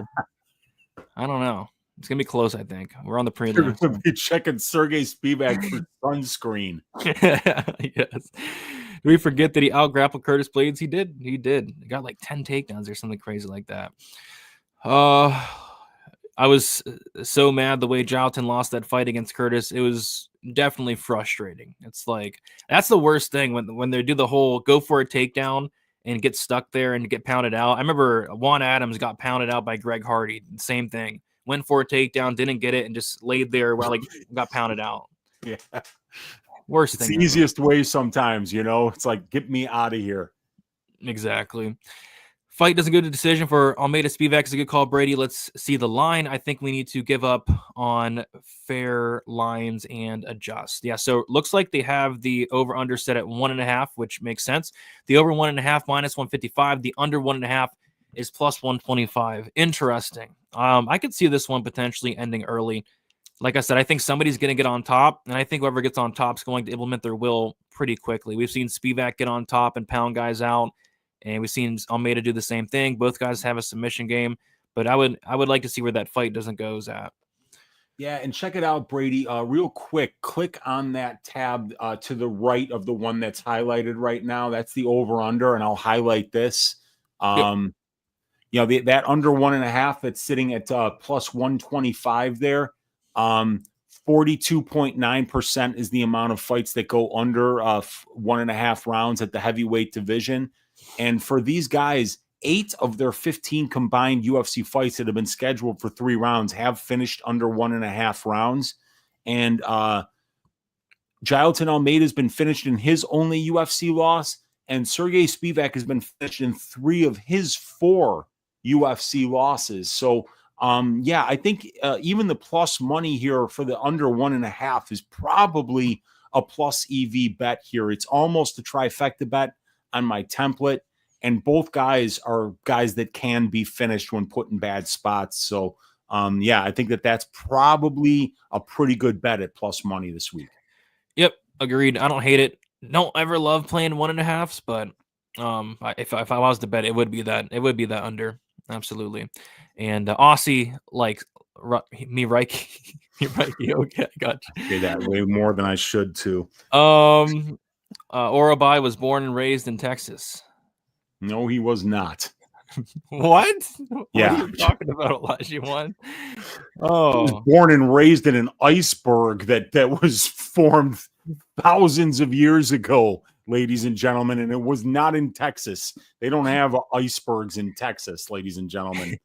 They don't. They do not. But yeah, I love this fight. So we'll see. Moving on to the next fight, we have Peyton Talbot going against Hayani Barcelos. We got Peyton Talbot, 26 years old, 5'10" with a 70-inch reach. Hayani Barcelos, 37 years old, 5'7" with a 67-inch reach. Talbot's going to be 11 years younger. He's going to have a 3-inch height advantage and a 3-inch reach advantage. Peyton Talbot is 5-0 in his last 5 fights. He had a decision win against Reyes Cortez Jr. on the Contender Series, a submission win against Nick Aguirre in his debut, a knockout win in the second round against Cameron Simon, and then a first-round knockout win against poor Giannis Gamagori in the first round. As far as Hayani Barcelos, he is 2-3 in his last 5 fights. Decision loss against Victor Henry, a decision win against Trevin Jones, a knockout loss to Umar Nurmagomedov, decision loss to Kyler Phillips, and then a submission win against Christian Quinones. I've always been a big fan of Hayani Barcelos, and it's always really been frustrating because I thought this guy just had it all. He had the wrestling background, he had the grappling, the BJJ black belt, he had the strike, he had it all. The power, the durability. But this guy very rarely fought. A lot of time ticked off to his career. Now all of a sudden he's like 37 years old, and now they're giving him Peyton Talbot. This line, like skill for skill, like this line just seems so crazy to me. But at the same time, it's hard to step in front of Peyton Talbot anytime soon. He's so much younger. He's going to be the better striker. He's much more durable. Has much better cardio. But minus 1,200, minus 1,500 on some books. It's crazy. It's crazy. But yeah, I think Talbot probably does knock him out at some point. Like I said, Barcelos used to be very durable. I think the durability is waning nowadays. Some get knocked out in the first round by Umar. Some get dropped by Kyler Phillips. Some get wobbled a little bit by Christian Quinones. Yeah, I think it's Talbot by finish. But I don't know. You land 12 units to win one Wheezy? I don't know. Nah, man, but Talbot's the real deal. He's going to be a really fun fighter to watch, and it's a good test for him because Hani Barcelos, even though he's 37 years old in the bantamweight division, he's one of the most well-rounded fighters still in the division. Excellent boxing, excellent Brazilian jiu-jitsu, born into a fighting family, and he's fought a really high level of competition. He's got it all, like you said. He reminds me a lot of Jose Aldo and just his ability to be able to be comfortable wherever the fight goes and really be above average in a really good division in every aspect of MMA. So it's a great test for Peyton. And what I'm interested to see, what I'd really like to see Hani do here is test that wrestling of Peyton Talbot. I don't think it's there yet, and we got to see Peyton start to stuff takedowns at a high level here because, it was just 3 fights ago that Nick Aguirre went out there and got a takedown and won that first round against Peyton Talbot, where Talbot was not as big of a favorite as he is now, but a big, like, minus 500 favorite. And people, all of a sudden, their butt cheeks got a little bit clenched, and they were like, oh, crap. What if Peyton doesn't stuff takedowns in the second round now, too? How is he going to put that pace on him and break him when he only has 5 minutes to do it in the third round? But he wound up stuffing the takedowns and getting that win. And I forgot whether he finished it in the second or the third round, but Talbot's been getting the finishes earlier and earlier each time, which is usually the opposite way that it goes. Usually you come into the UFC, you finish the lower level competition, and then you start going to decision. But Peyton has started showing more finishing instincts as he's climbed the ladder here a little bit. So I'm interested to see what Peyton does here. But I'd like to see Hani wrestle, because if Hani Barcelos wrestles and he tests Peyton Talbot's takedown defense and ground game, I think we can find out, get some valuable information about Peyton Talbot going forward, because if they're going to keep pricing this kid at minus 1,200, I'm going to be looking for opportunities to fade him. And I want to see where the holes are in his game are while I'm looking for those opportunities to do exactly that, because nobody should be minus 1,200 in the UFC, and not against, like, dude, I don't even think fucking Umar Nurmagomedov was as big of a favorite against Barcelos as Peyton Talbot is right now. I know the kid's dreamy, but his best win is Cameron Simon, and he's coming off a win against Yanis Gamori, some poor kid from Algeria. So yeah, I'm really looking forward to this fight because, Talbot, who is a phenomenal prospect, and I think he's the goods, is going to be facing off against a veteran that's well-rounded, well-tested, with a really good resume and a really good pedigree in all of the areas of mixed martial arts. So I want to see how Peyton performs with this kind of a test in front of him. Yeah, and he's minus 1,200 favorite, which is crazy. Barcelos plus 750. And yeah, like you said, we saw Nick Aguirre win a first round against Peyton Talbot. I can assure you that Barcelos is a much better wrestler and a much, much, much better grappler than Nick Aguirre, but Barcelos is 37. He has taken a lot of damage, so that is something to be wary of. Barcelos, just like Aguirre, does not have the best cardio. That's something to also be aware of. Maybe like a live bet on Talbot, honestly, because I think in this first round, I don't see Talbot looking minus 1,200 unless he like starches him. But the only person that starched Barcelos ever was Umar. I think the total's kind of interesting. Peyton Talbot is a guy that prior to the Simon fight, I think every one of his fights had went over 1.5. He's more like a 2-3 type guy, but finished Simon early round 2 and then starched Gamori. But it's Giannis Gamori, so I think the over 1.5 at minus 160 is interesting, and I'm kind of leaning like a Peyton Talbot late 2-3 type finish win there. But that's really the only way I could look. You can't lay minus 1,200 on Peyton Talbot, and it's probably a dogger pass, but I don't know. We'll see. I see that Muhammad put a little bet on Barcelos, and why not, man? Why not? This line's crazy. I bet on Barcelos against Umar Nurmagomedov for a quarter unit at plus 700. I mean, why not? You don't know until they take the steps up how they're going to perform. Look, everybody was saying that Austin Bashi was the goods last week, right? And did they give him some bum? No, they gave him Christian Rodriguez. The kid's beaten Bulgarian. He's beaten Rosas. He's beaten Simon. He's beaten good fighters. Even on Dana White's Contender Series, he's fighting Reyes Cortez, who's a two-time Arizona state champion in wrestling, stuffing all this kid's takedowns, and everybody's like, oh, yeah, Bashy's going to take him down. I mean, you have to prove it once you get to this level. So Peyton Talbot's still got a lot to prove. You don't just get to beat Giannis Gamori and then be minus 1,200 against Hani Barcelos. Obviously, the line doesn't make sense where it's at, but it's just a reflection of the hype that's on Peyton Talbot right now. And right now, it looks like the kid can do no wrong.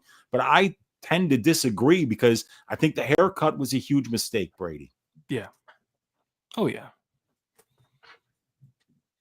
I think I really do. I think, Dixon mentioned it in the chat, and I don't necessarily think it's like a Samson thing, but when you've got a beautiful head of hair like Peyton Talbot has, if it ain't broke, don't fix it, son. That would be your Uncle Weezy's advice. But he can do what he wants. The kid's living life. He's doing very well right now. He doesn't necessarily need to take advice from me. I'm just throwing it out there. Yeah, I think we all can agree that, cutting off the hair was not the right move, but it'll grow back. It'll definitely grow back. It will. Yeah. Yeah. Yeah. Dixon, I had to put somebody in timeout earlier. That's your job. Somebody was spamming the chat, and I'm like, where's Dixon? But I guess better late than never. Shout out to Dixon Sider. Thank you for joining us. Get with the program and hit the like. I agree.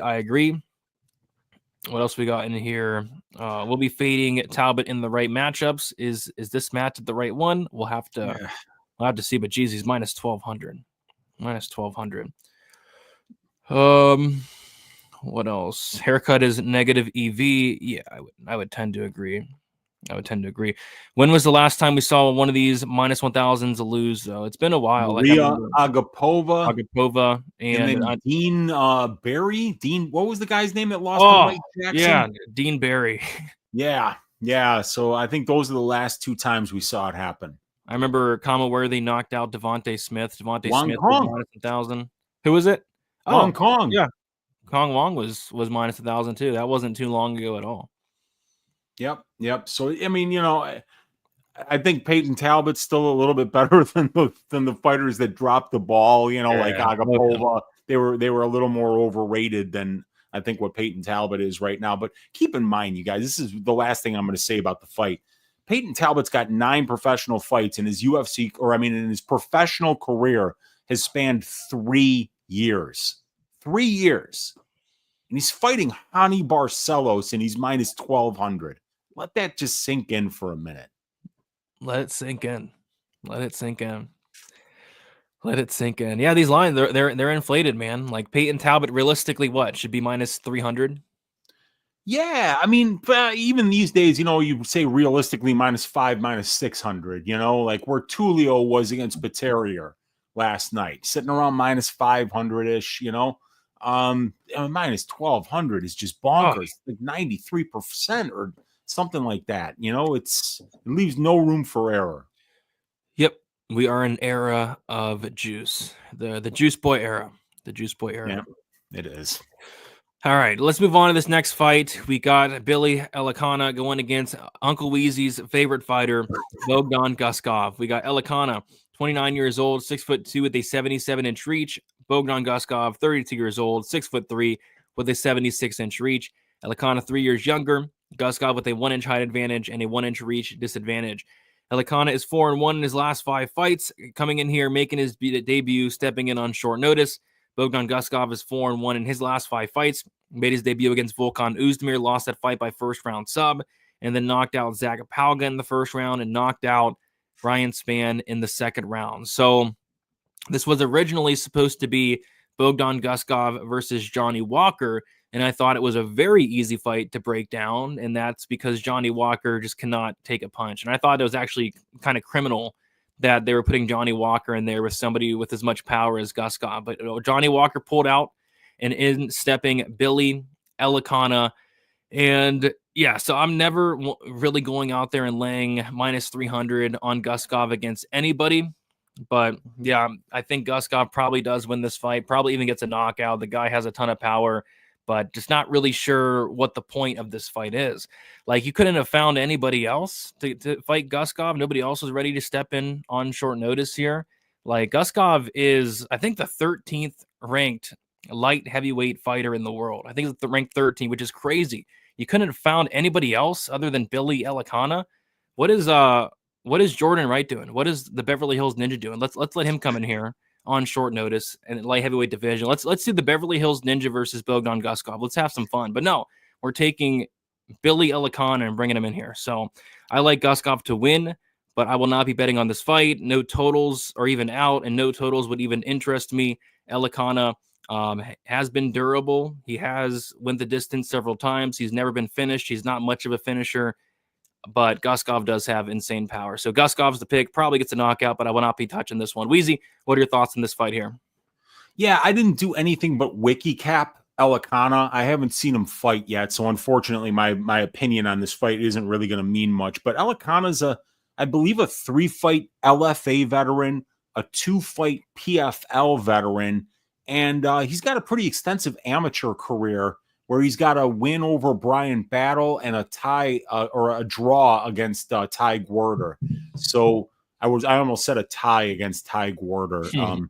Anyway, so the kid's got an 8-fight pro career that's lasted 76 minutes, which is actually 2.1 more minutes than Bogdan Guskov's career, which is in 19 fights. So I think that's one interesting thing to look at when you're wiki capping the fight, is that Bogdan Guskov in 19 professional fights has went the distance once. Billy Elakana in an 8-fight professional career has been the distance 4 times. So we know at this point that Bogdan Guskov is a power puncher and not much else, right? His grappling game is way below average for the UFC. His conditioning is way below average for the UFC. I mean, he's just hard to look at. You know, I keep seeing somebody getting tortured in an Eastern European hostel, you know, or maybe in an Uzbekistani hostel. But either way, but don't get hit by this dude. You know, he's got legitimate power, first round knockout power, the kind of guy that if you stand in front of and then you wind up looking at the lights, you know, and you didn't shoot takedowns when you should have, you're going to wind up getting knocked out against this guy. So the question is, can Billy, you know, hang in the striking with Guskov and potentially try to get this fight to the ground? Because Bogdan's ground game is not great. And I don't know much about Elakana, but I'm assuming he has a better ground game than Bogdan Guskov because he's a professional mixed martial artist. Guskov's a black belt, right? Yeah. Yeah, I think I got a black belt somewhere in this closet. Let me pull that out. I wear it when I have black shoes on, Brady. But either way, you know, you can get some of those things sometimes, but he didn't look like one when Volkan Ozdemir got to his back and choked him out immediately. He didn't look like that when Ryan Spann mounted him immediately and spent the rest of the round on top. He looks like a white belt, and he, you know, so I don't know if Elakana, though, has the kind of grappling to be able to take advantage of it. So definitely have to tape Elakana before my opinion will become refined on this one. But I like the fact that Billy's got a decent amount of experience as a pro and as an amateur, that he's fought a decent level of regional scene competition thus far, and that it looks like he's got some good conditioning, 3-1 to the decision, and that there looks to be a little bit of hype on him. The one fight that he did lose, it was by split decision. I don't know if it was an LFA. I think it was an LFA, but he was a -600 favorite in that fight. So there was a little bit of hype on Elakana going into that fight. He dropped the ball. But then he's won his last 3 fights, unanimous decision, Tristan Overvig, split decision over Chuck Campbell, who's fought a couple of noticeable names in his career, and then a knockout in the first round against Leonardo Morales. So, yeah, it's going to be, or what was it, Morales? I thought it was the guy's name was different that he fought recently. Either way, yeah, I'm going to have to tape him, though. Who do you think wins the fight? Oh, I'm going with Guskov. I'm going with Guskov to get it done. Yeah, unfortunately. Yeah, I laughed so hard when I went to his Instagram and saw him with a black belt. I couldn't believe it. I laughed last time I sat there, we showed him with a brown belt and we laughed our ass off. What's going like, on? did somebody throw a white belt into a jar of black paint or a brown paint? What happened there? Did they throw the white belt in with the browns, like when it went into the wash and the color bled? I don't know, but either way, it should be comical if Elaka gets him to the ground. Yeah, Elaka, I have seen him get on top of some fighters here and there. It's not really something it looks like he likes to do. I've seen guys try to take him down and stuff takedowns. He didn't really impress me. He's kind of like a meat and potatoes type fighter. Like he's okay. Cardio's good, durability's good. Doesn't have a ton of power, but he's just okay. And maybe okay is enough to beat Guskov. You never know. But I'm picking Guskov to win. -300 for Guskov. He opened up -225. Elaka opened up +190. Currently +250. Like I said, there's no total yet. But I really just don't have an interest in the total because it's a tricky one. Typically, you're thinking under in a Guskov fight. But this guy, Elaka, has been over a lot. Yeah, and then 7 days notice, UFC debut, pay-per-view crowd, short notice weight cut, potential nerves, potential adrenaline dump. All of that is something that you have to take into consideration with any UFC debutant. And then if you put short notice on top of that, it brings the weight cut and everything else into it as well. So, yeah, we'll have to see how this one shakes out. But, yeah, Guskov has got legitimate power, and that's something that you can't teach, and everything else can get better while he curates that power and continues to land it. Yeah, I mean, if this line was based off of who was the better looking individual, I think we'd see Elaka come in here as a pretty sizable favorite. Yeah, and just about anybody would, about anybody in the division, Virna Jandiroba would be like -150. Wow. She's handsome, Brady. Come on. She's handsome. She's out. You're right. She's handsome. She is. You're right. All right. So yeah. I think it's my least favorite fight on the card. I wanted to see Guskov versus Walker. I wanted to see somebody die. That would have been fun. That would have been a great fight. Yeah, this fight's probably gonna suck. So that sucks. And like I said, why not bring in somebody else? Bring in the Beverly Hills Ninja. Bring in some. I want to see somebody get killed in there. But yeah, you'd think, right? Like UFC 311, a guy that sucks at MMA and Bogdan Guskov with nothing but power, right? You'd think there'd be certain people on the roster who would be like, yeah, hell yeah, I'm taking this fight on short notice, Some of these contender series guys, like Jacoby Smith, just stepped up and took a short notice fight that he didn't have to take against Preston Parsons. But I always wonder, it's like, you see 40 guys get signed on the contender series, and then they bring in Carlos Vera to fight Randy Nakamura, and it's like, wait a second, who are all these kids that you just signed, and why are none of them ready to take a short notice fight? It kind of makes me mad because then they just expand the roster even further than they need to, and it's always with guys that you're just going to wind up cutting 2 fights later. Exactly. It makes no sense. Braxton Smith, Olajuwon says. It's beautiful. I mean, the guy had 1 fight. Yeah, and they cut him. It was so bad. Braxton Smith did so bad that they cut him after the Parker Porter loss. It was Parker Porter, yeah. It was so bad. He gassed out in 30 seconds. It was incredible. Yeah, bring Braxton Smith back. Braxton Smith versus Bogdan Guskov. Who's with me? How fun would that? Let's have some fun fights. This fight, I don't know. I don't think it's going to be that fun. All right, so let's move on to the next fight, and I think this is going to be a very fun fight. One of the better fights on the card. Kevin Holland going against Reinier de Ridder. We got Kevin Holland, 32 years old, 6'3" with an 81-inch reach. De Ridder, 34 years old, 6'4" with a 79-inch reach. Kevin Holland, 2 years younger. De Ridder with a 1-inch height advantage and a 2-inch reach disadvantage. Kevin Holland is 2-3 in his last 5 fights. Submission win against Michael Chiesa. Decision loss to Jack Della Maddalena. Decision loss to Michael Page. Submission win against Mikhail Olazechuk. And then a knockout injury loss against Roman Dolidze. As far as Reinier de Ridder, he is 3-2 in his last 5 fights. Made his debut against Gerald Meerschaert and won that fight by 3rd round submission. He actually Mearsharded Mearshard. I thought that was crazy. The fight played out completely opposite of what I expected. It was actually Mearshard that was winning 95% of the round, striking. De Ridder lands a big shot with 10 seconds left, knocks down Gerald Mearshard, probably steals the round. But prior to that, Mearshard was out striking him. The second round comes along. De Ridder gets a takedown. Mearshart reverses him, gets on top. Mearshart steals the round. And then in the third round, where you think it's Mearshart's time to shine, De Ridder gets on top and subs him. I thought that was crazy, and it pissed me off because I had Mearshart round 3. It's always Mearshart round 3, but it was De Ridder round 3. I think it's the fun matchup stylistically because De Ridder, I'm very, very impressed with his wrestling. This guy's grappling is just next level. It's extremely, extremely good grappler. If he gets on top of you, you are in trouble. He has a ton of first round submissions. He goes in there, he takes you down, and he taps you out very quickly. And Kevin Holland struggled with the takedown defense. He struggled with the ground game. We saw Chimaev submit him early. We saw Brendan Allen submit him. Although Kevin Holland's a black belt, he's going to be at a grappling disadvantage here. The striking, though, is all in favor of Kevin Holland. I think De Ridder's the worst striker in the division.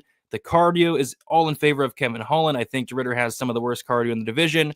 But De Ridder certainly has a path. He will be getting takedowns early. I think the question for me personally is, will he be able to finish Kevin Holland within the first 5 to 7.5 minutes? If he does, he does. If he doesn't, I really question the cardio of De Ridder, because we got to remember, De Ridder was completely death gassed in the Mearshart fight like 7.5 minutes in. But luckily for him, guess who else was completely death gassed? Gerald Mearshart was even more gassed out than him. Kevin Holland's not going to gas out. So what I like more than anything here, and they're onto it, is violence. The Mearshart De Ridder fight doesn't go to the decision line. When they fought, it was very playable. I don't know why I didn't play it. I don't know what kind of, I think it might have been like the no violence era, but it was a much more playable line. This time around, they put the over under at 1.5, and that's kind of how I'm seeing it. I think somebody does get finished here, whether it's De Ridder first round sub or whether it's Holland finishing a gassed out De Ridder down the stretch. But I like violence here more than anything. Wheezy, what are your thoughts on this fight here? Yeah, both of these guys have got great finish rates as professionals. 22 of 26 wins are finishes for Holland. That's 85%. And 16 of 18 wins for De Ridder, which is 89%. So, yeah, both of these guys, they finished their fights. And, with the line being right around a pick 'em, you got to decide which one of these guys is, better to back. And Holland is just... oh God, he just doesn't seem to care. He just doesn't seem to take the sport seriously. He's always been a 170er, but he fights up at 185 because he doesn't feel like cutting weight. He's always been a good grappler, but he doesn't feel like working on his wrestling because wrestling's really hard and it's not fun to practice. And everything else is a lot more fun to practice than wrestling, especially defensive wrestling. That's not fun at all. And that's why Kevin Holland is about as easy to take down of a fighter as there is in the middleweight division. So when I saw Reinier De Ridder sitting around plus 130 earlier in the week, I was like, what? Against the guy with the most pathetic takedown defense in the division? Well, I mean, maybe not the most, but I'm not thinking of any. Like, this guy will let Stephen Wonderboy Thompson stand up when he's on top of him. He'll let anybody take him down. You backed Dolidze against Holland. I backed Holland against Dolidze. And I was telling you, I go, dude, Kevin Holland is going to piece up Dolidze on the feet. And Dolidze is about the laziest wrestler in the division. I mean, like, Dolidze is a guy that I would be backing regularly if he ever wrestled, if he ever showed any commitment to trying to get takedowns. Well, after about 3 minutes of getting his face boxed in, Dolidze decides, maybe I'll do something that I've heard my coaches talk about. Maybe I'll try a takedown, right? And what does he do? He gets his arms around Kevin Holland and then just kind of leans off to one side and bam, Holland falls and the fight's over. It was just over. And this guy's ground game is pathetic. I know he's a BJJ black belt, but his takedown defense sucks. And Reinier De Ridder is a very competent grappler. So if I was betting on Kevin Holland, the thought that I would make before I would make that click is, all right, how emotionally disturbed are you going to be when this guy does not try to stuff takedowns or get back up, and Ranier de Ridder just coasts out the full 15 minutes on top, or finds a finish because this guy's ground game is just that bad? And how is Ranier de Ridder going to get tired, Brady, when he gets every goddamn takedown that he shoots for because this guy couldn't stop a takedown if his life depended on it? I don't think Ranier is going to get tired. I think Kevin Holland's obviously the way better striker, but how much of this fight takes place on the feet? Only 53% of Kevin Holland's UFC career has taken place at distance striking range. If I'm counting on somebody winning the striking exchanges, I want to see that number up around 90%, like we saw with Ponzinibbio in the Carlston Harris fight last night. Ponzinibbio is a guy who spends 90% of his time at distance striking range. So Kevin Holland, it's only 53%. So I think de Ridder is going to get the fight that he wants. And by the fight that he wants, I mean an opponent who can't stop takedowns or get back up. Yeah, I can definitely see de Ridder winning, but I think he's going to be tired. I mean, he was tired in the first round of the Meerschaert fight. I think he gets tired on the walkout. That was the debut, though. Even, UFC, adrenaline, all that shit. Sometimes it happens even when you are experienced, like Ranier. Before that fight too, though. Like I've seen him death gas and quit. Yeah, against Anatoly Malikin, who eats steroids for breakfast. Yeah, I've seen it though. But yeah, I think de Ridder is very live to take down Holland and make it look very, very easy. So I like violence here. Elijah One's saying the Trailblazer fight doesn't go. Yeah, I like the fight doesn't go, but we're not going to get a great price on it. I don't think at all. I feel like people are leaning de Ridder, but Holland can sleep this guy. It's a fun fight. I think that's why it's a pick 'em. I think whoever wins this fight is going to look like a big favorite. You got the worst takedown defense in the division versus the worst striking in the division. Kevin Holland to shave this Dutch twat's ass. Oh my gosh. Yikes. Oh my goodness. Ridder was absolutely terrible. I was shocked. I was shocked too. There was some hype on this guy, and he was like looking awful. The Ridder era, let's go. Is Holland at a middleweight again? He fluctuates back and forth, but yes, this will be at middleweight.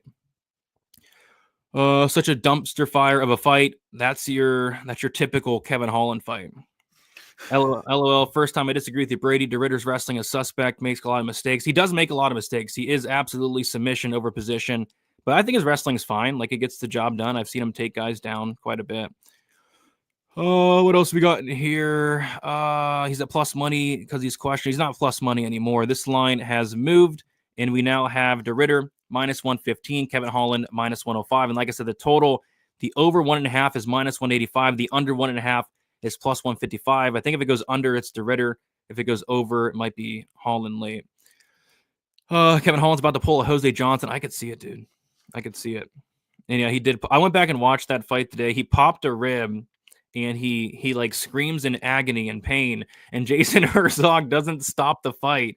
Roman Dolidze then proceeds to get into mount and pound out Kevin Holland, and Herzog still doesn't stop the fight. Like, if you're injured and screaming in pain, like, you should probably stop it. But I think Herzog might have had the over there. Ridder should have been subbed by Meerschaert. I don't really think Meerschaert came that close to getting a submission there. Yeah, I don't think he did. This fight is 1-800 gamblers. Borderline agree, but I'm looking forward to this fight. I think whoever wins this fight is going to look like a massive favorite. Moving on to the next fight, we have Beneil Dariush going against Renato Moicano. We got Dariush, 35 years old, 5'10", with a 72-inch reach. Moicano, 35 years old, 5'11", with a 72-inch reach. Same age there. It's going to be Moicano with a 1-inch height advantage. You got the same reach. Dariush, 3-2 in his last 5 fights. A decision win against Carlos Diego Ferreira. A decision win against Tony Ferguson. A decision win against Mateus Gamrot. A knockout loss against Charles Oliveira. And then a knockout loss against Arman Tsarukyan. As far as Renato Moicano, 4-1 in his last 5 fights. Decision loss to RDA. Submission win against Brad Riddell. Decision win against Drew Dober, knockout win against Jalen Turner, and then a knockout win against Benoit Saint-Denis. One of the best fights on the entire card. Looking forward to this one. Big fan of both these guys. Wheezy, what are your thoughts on this fight here? Yeah, I'm looking forward to it too. And, it's just so much easier to think that Moicano is much younger than Daruish. And then you realize that they were born 15 days apart in 1989. So they're the exact same age. But in terms of career trajectory right now, you've got a guy in Daruish who's lost 2 fights in a row. And you've got a guy in Moicano who's on a 4-fight winning streak. He's got the Show Me the Money podcast. He's on Home of Fight. He's got some of the best post-fight speeches in the game. Moicano needs money. He can't afford to lose. He's got a son to haze. His dad at 116 years old is fathering yet another baby. It's a great situation for this guy right now, and he's riding the wave, and he's had some amazing fights with Brad Riddell, with Drew Dober, with Jalen Turner. The Benoit Saint Denis performance in France was incredibly impressive. But Beneil Dariush is on the same level of striking as Moicano. He's on the same level of grappling, if not a better grappler than Renato Moicano. But I think the reason that we're seeing Moicano is the favorite, right, Brady? Oh, yeah. Like how big? I think -185. Yeah, okay. And that's all momentum. Because, is Moicano a better striker than Beneil Dariush? I don't think so.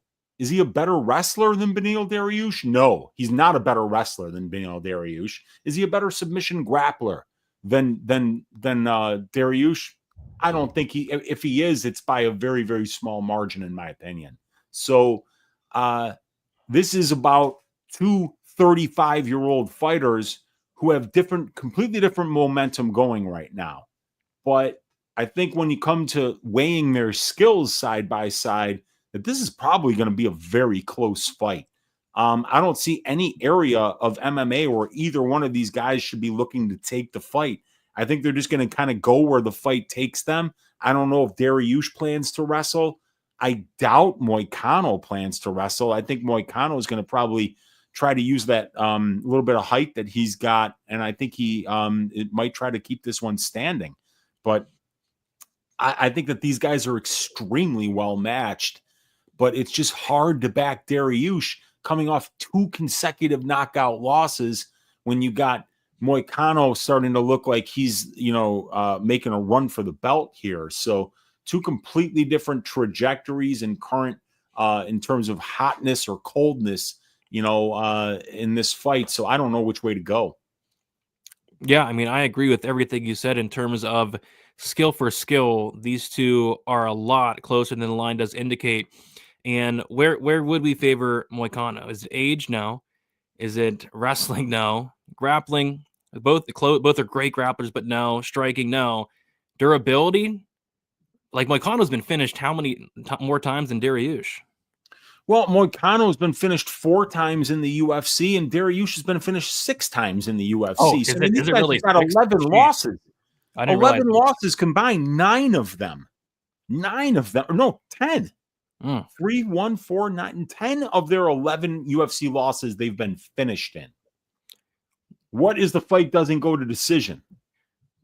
Or what is the over-under? It looks like the over-under is set at 2.5, and the under 2.5 is -135. That's very interesting. Let me see what my model says about a -135 over-under. It's going to like it, I think. But my question is, I don't know. Moicano, prior to the Turner fight, he had 0 knockout wins. Is he subbing Dariush? No. And the Turner and Saint Denis KOs, well, one was a doctor stoppage, right? And then the Turner was a TKO. He's going to knock out Benny on the feet? I don't know. Potentially calf kicks could hurt, but Benny was almost put out by Drakkar Klose. He was, yeah. So it's just the question is, both of these guys have got a lot of miles on the engine at this point. Both of them have suffered some bad knockout losses. Dariush has been knocked out 5 times just in the UFC, 3 times for Moicano, 8 combined knockout losses. And, so even though Moicano is not a guy known for his power, man, one good shot, and that could be it. Yeah, could be. Especially if he drops him and then just swarms, you don't necessarily need to actually finish the guy. The ref just needs to see enough to step in. Could be. Does Moicano have any knockdowns in the? Yeah, he has one. One in 17 fights. Yeah, So yeah. Maybe I think he's got about as many as Michael Chiesa. Oh, geez. But yeah, both these guys, their durability has always been kind of sketchy. But yeah, I think the hype's driving the line here, and skill for skill, it's a lot closer. So Moicano minus 185, Daruish plus 160. The under minus 135 actually opened up at plus 145. So that's a significant move. So somebody got a plus 145. It was there for 3 minutes. Well, God bless them. That would be a line I would have loved to have played. But minus 135, that seems like a very fair line. Where my model has that priced, it's saying that that's very fair. Oh, yeah. I love betting violence in Moicano fights. What are you guys liking in this chat? Moicano by sub or knockout? Maybe get a knockout. Benny by decision. Dad saying the line should be flipped. I don't know about flipped, but I think it should be a lot closer. Guys, don't get suckered into the Moicano sub. Renato literally hasn't even attempted a submission in the UFC fight since 2022, and that's a fact. There's that, and also I don't think he's tapping out Beneil Dariush. Should be quite shocking to me. What do you guys think? Get on Benny now or wait for the parlay boys? I don't know where this line's gonna go. Yeah, I think the parlay boys are probably going to stay on Moicano because, look, I mean, like Beneil Dariush has had like gray hair on his head since he was 30. People think this dude's like 43 years old, Brady. I promise you. Even like his post-fight interviews, he kind of sounds like an old dude, So he's going to be perceived by the betting public as the older fighter, and without question, 2 consecutive knockout losses in a row compared to Moicano, who's rolling. I think that Moicano probably becomes a bigger and bigger favorite as the week goes on. Yep, I could see that. All the momentum on one side. I don't know who's more money here, Moicano or Brady, and Uncle Weezy. Appreciate you, Forrest. Renato Moicano is more focused on the post-fight speech than finishing the fight.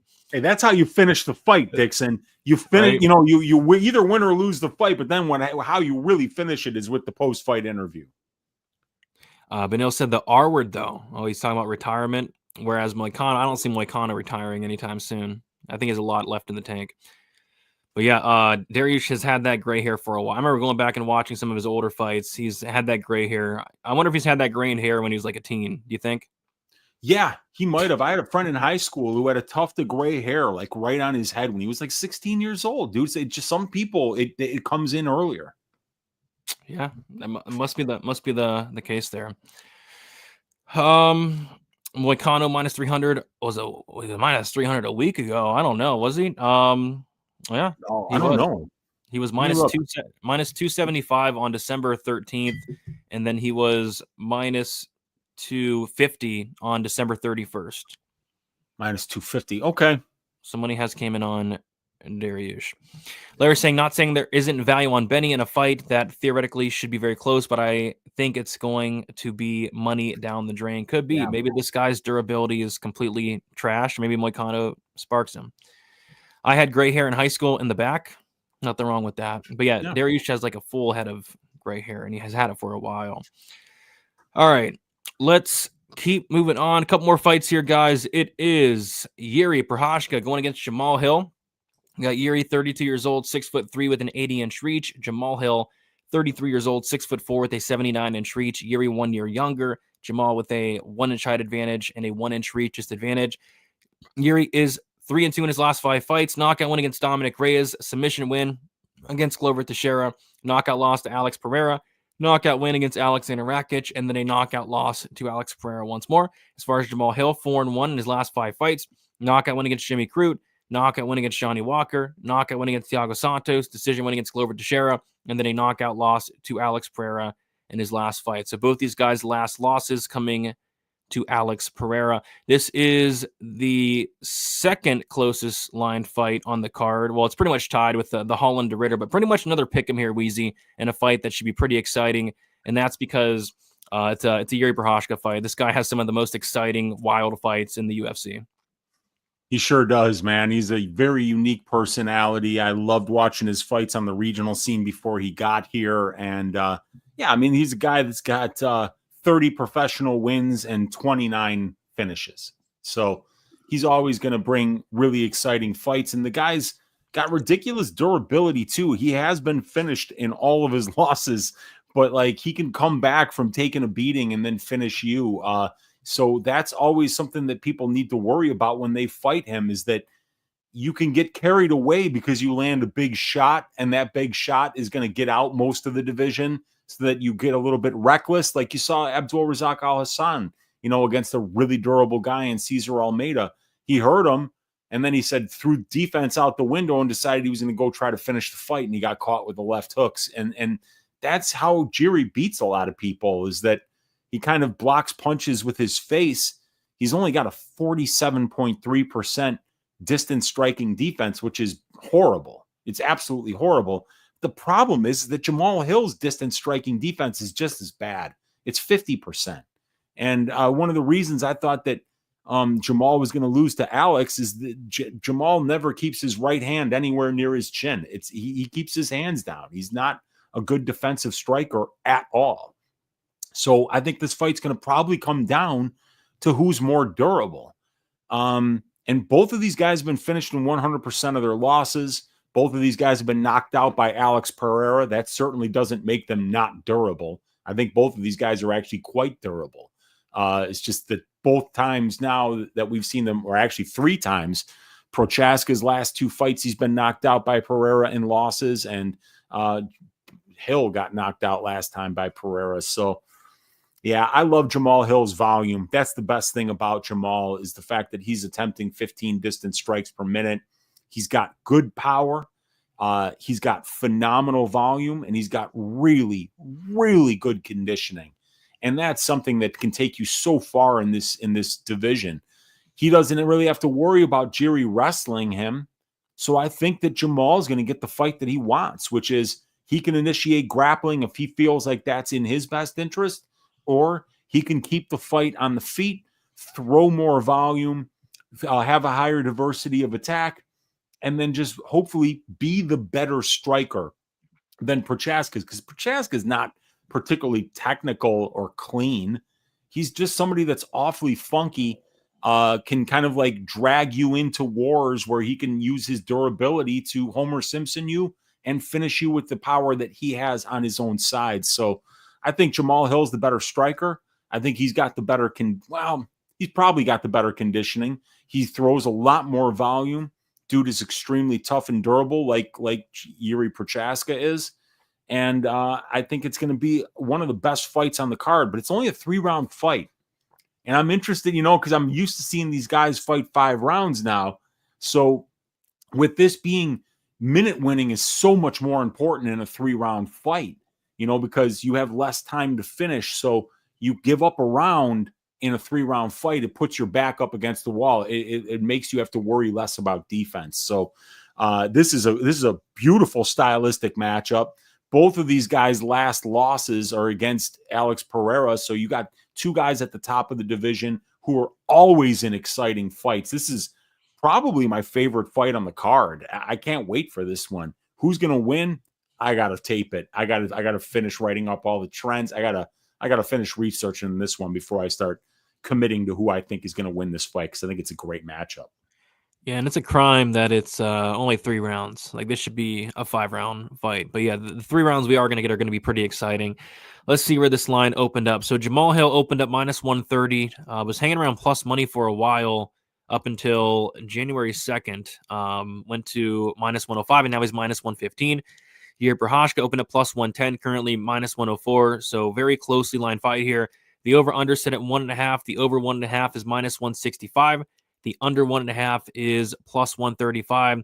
Probably going to stay away from a total here. I would lean over just because, like you said, both guys are extremely durable, but both these guys have power, and Yuri is a shit-eating wild man. So this might just be one where I just sit back, watch it, enjoy it, because I don't really have much interest in a total. I don't really have much interest in a side, but I'm with you in terms of I think this fight's going to be awesome.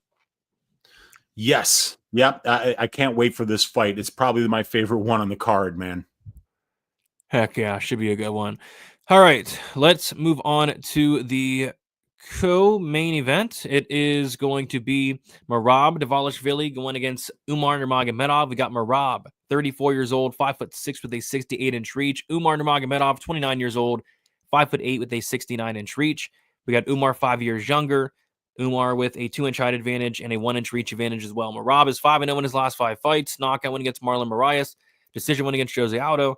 A decision win against Piotr Yan, decision win against Henry Cejudo, and a decision win against Sean O'Malley. As far as Umar Nurmagomedov, a submission win against Brian Kelleher, a decision win against Nate Maness, a knockout win against Hani Barcelos, a decision win against Abazat Almakan, and a decision win against Corey Sandhagen. So I think this is the moment that a lot of people have been waiting for, and that is Umar Nurmagomedov finally getting a chance at a title here. A lot of people have said for years now that this guy is a future champion, and it looks like the time is potentially now. So Umar coming in here, and he's going to be a big favorite. Typically, you would see the odds be a lot closer or flipped in favor of the champion, but the challenger, minus 350, big favorite here. Weezy, what are your thoughts on this fight?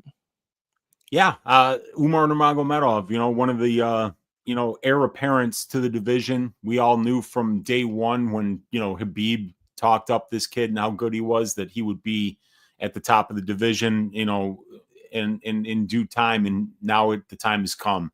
Coming off a really impressive win over Corey Sandhagen here, and with Merab, you have probably the worst matchup in the division for, any fighter. This is a guy who,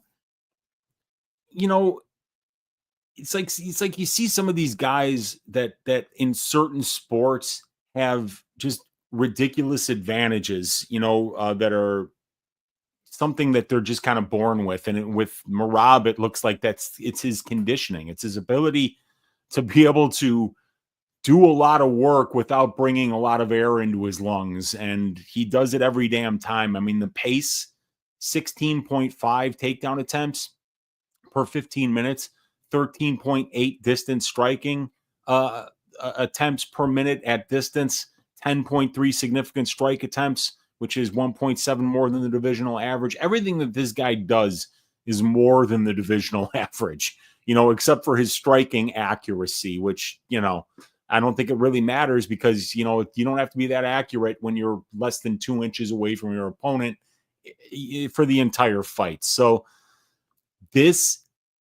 the one thing that you have to admit, if you're on the Umar Nurmagomedov side, is that you have no clue how he's going to respond to fighting somebody like Merab Dvalishvili. How many takedown attempts has Umar Nurmagomedov seen in his UFC career? I think maybe 3, which he'll see that in the first minute of this fight. He's going to see as many takedown attempts in the first minute of this fight as he has in the previous 71 minutes of UFC octagon time. I'm going to be betting Merab Dvalishvili this week. The market keeps underestimating this guy. They don't seem to understand how this guy fights and how he wins fights. And they don't seem to understand how difficult of a style it is to game plan for, to prepare for, and to get offense off against. And Umar is a guy who does his best work when he has distance at distance striking range, and when he's the one that is initiating the grappling exchanges.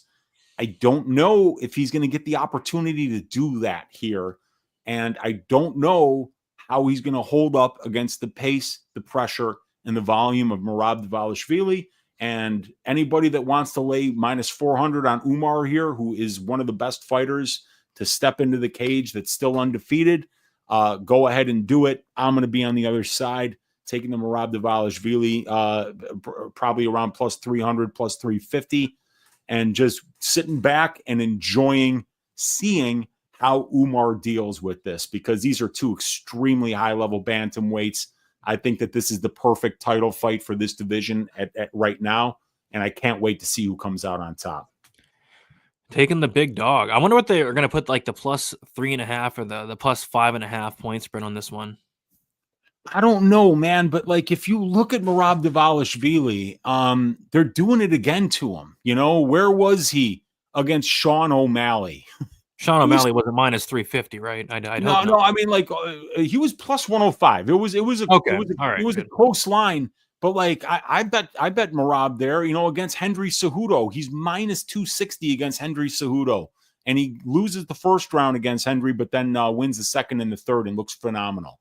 He was plus 210 against Peter Yan and won all 5 rounds. He was minus 150 against Aldo and just dominated him.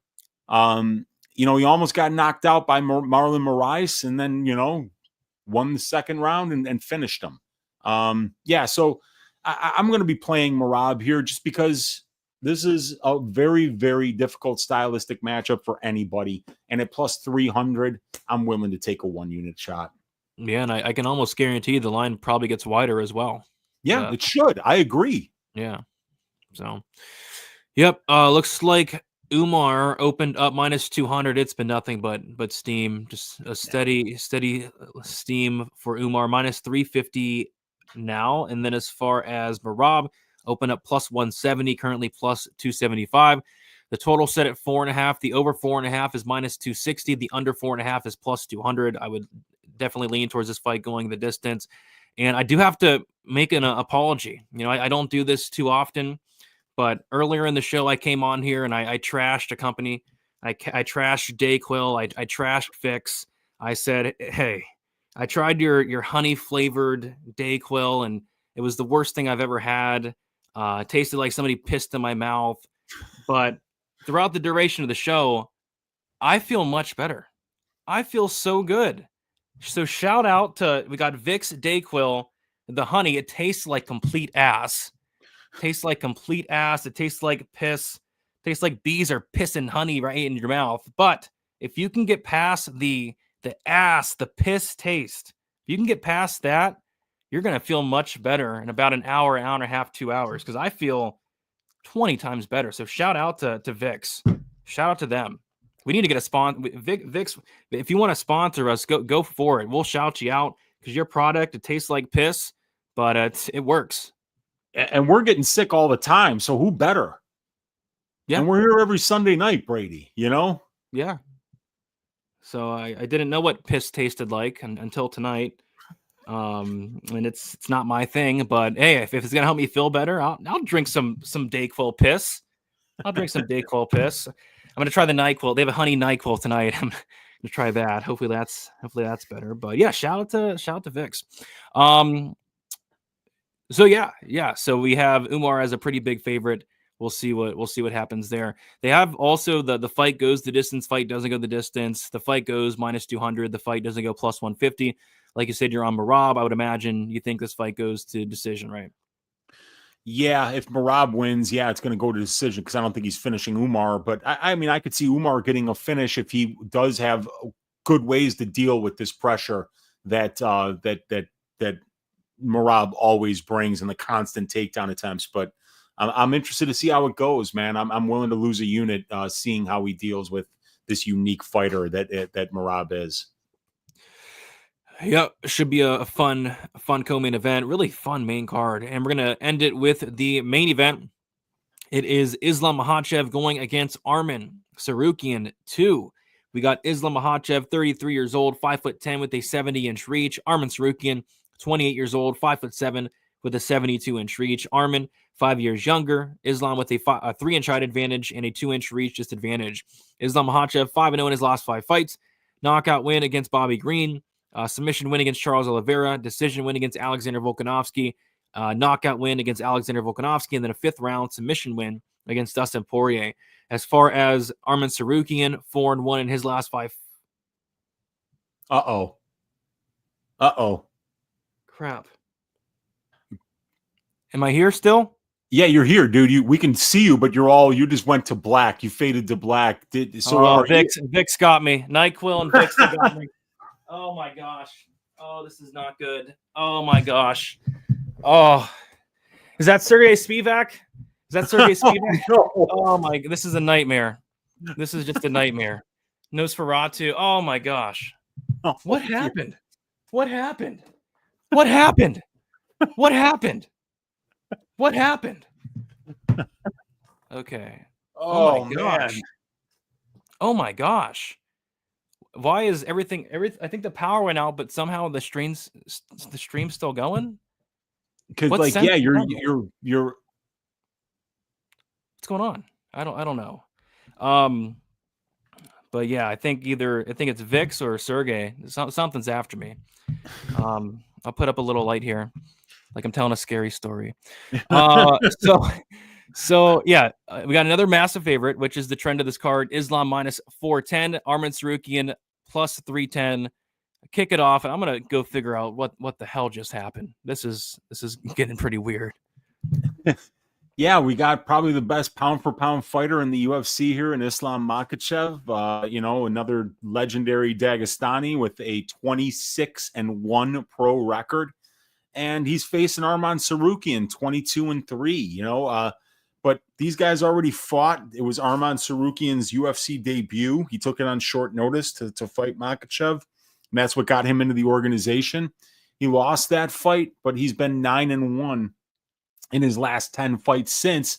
And the only fight that he lost was a decision to Gamrot that was an extremely close fight that could have went either way. So, yeah, what's really interesting about this fight is the first time that it took place, it was in the year 2019, So we're almost 5 years later, we're almost 6 years later right now than when they first fought.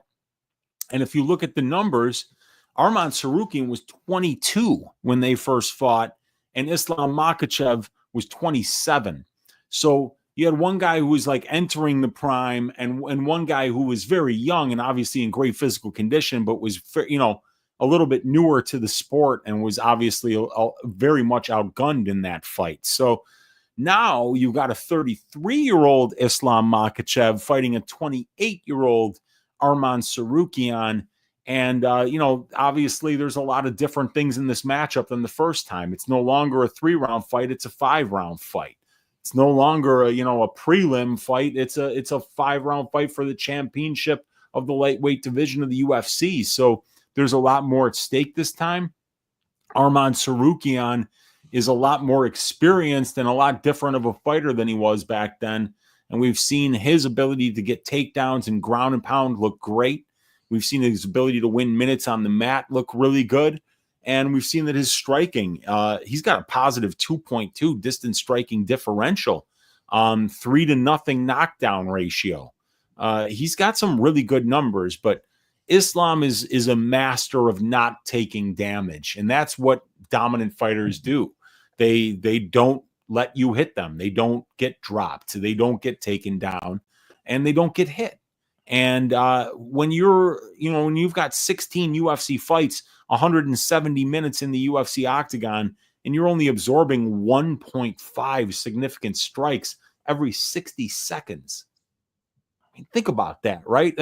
He absorbs one significant strike every 40 seconds, Brady. That's what the math comes out to. Once every 40 seconds, on average, when you're in the cage with Islam Makhachev, you're going to land one strike that means shit. Yeah. One strike that means jack shit, Brady. And the other 39 seconds, you're pulling your pud. Have fun with it. Go and try and beat him.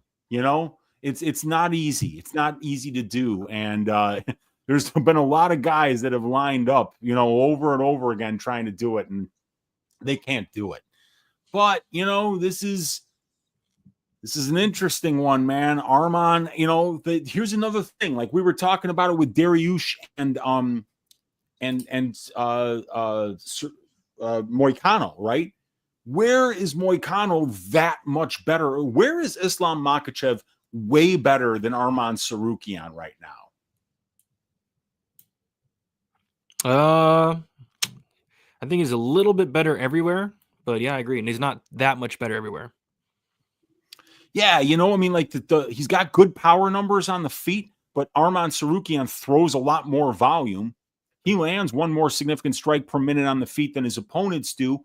But Arman Tsarukyan's never been knocked out in 11 or never been knocked down in 11 UFC fights, while Islam Makhachev has been knocked out once and he's been dropped twice.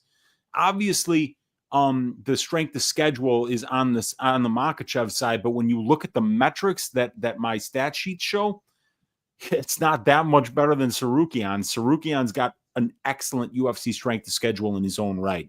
It's just Makhachev has more championship experience in 5-round fights, and that's going to go a long way. And but Tsarukyan's 5 years younger than this guy. He's got a 2-inch reach advantage, and he's on a similar level skill-wise in all of the areas of mixed martial arts that matter. It's just that Islam, like you said, maybe just a tick better everywhere. A little bit taller on the feet, maybe a little bit more power on the feet. Maybe he's the better technical wrestler. And maybe he's got a little bit better of a submission game, being 12-0 to the sub compared to Tsarukyan, who's only 5-0 to the sub. So, yeah, Makhachev, obviously the rightful favorite here, but could this be, the rematch not looking like the original?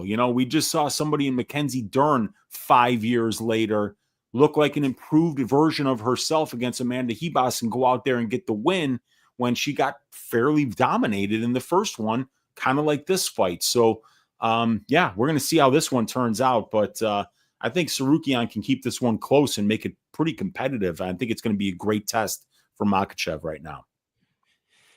Yeah, and looks like Islam opened up minus 300. Nothing but Islam steam ever since, and he's currently sitting at minus 410, all the way down to minus 450 at one point. And as far as Tsarukyan, opened up plus 250, got as high as plus 350, and he's currently sitting as a plus 310 underdog. The over-under set at 4.5 rounds, over 4.5 minus 115, the under 4.5 minus 115. Looks like Dan's calling the big dog there in Arman Tsarukyan plus 310. Yeah, I remember Tsarukyan's debut was against Islam Makhachev. He came in there on short notice, and I was stunned to see that he wasn't winning the fight, nothing like that, but he was hanging in there. He was having some moments. At one point, even took down Islam. And I'm excited to finally see this fight, 5-6 years later? It's been a while since they first fought, so should be a fun one. Chronic Combat Conversations, Stat Diggers saved my life. Yay, glad we can save your life. That's freaking awesome.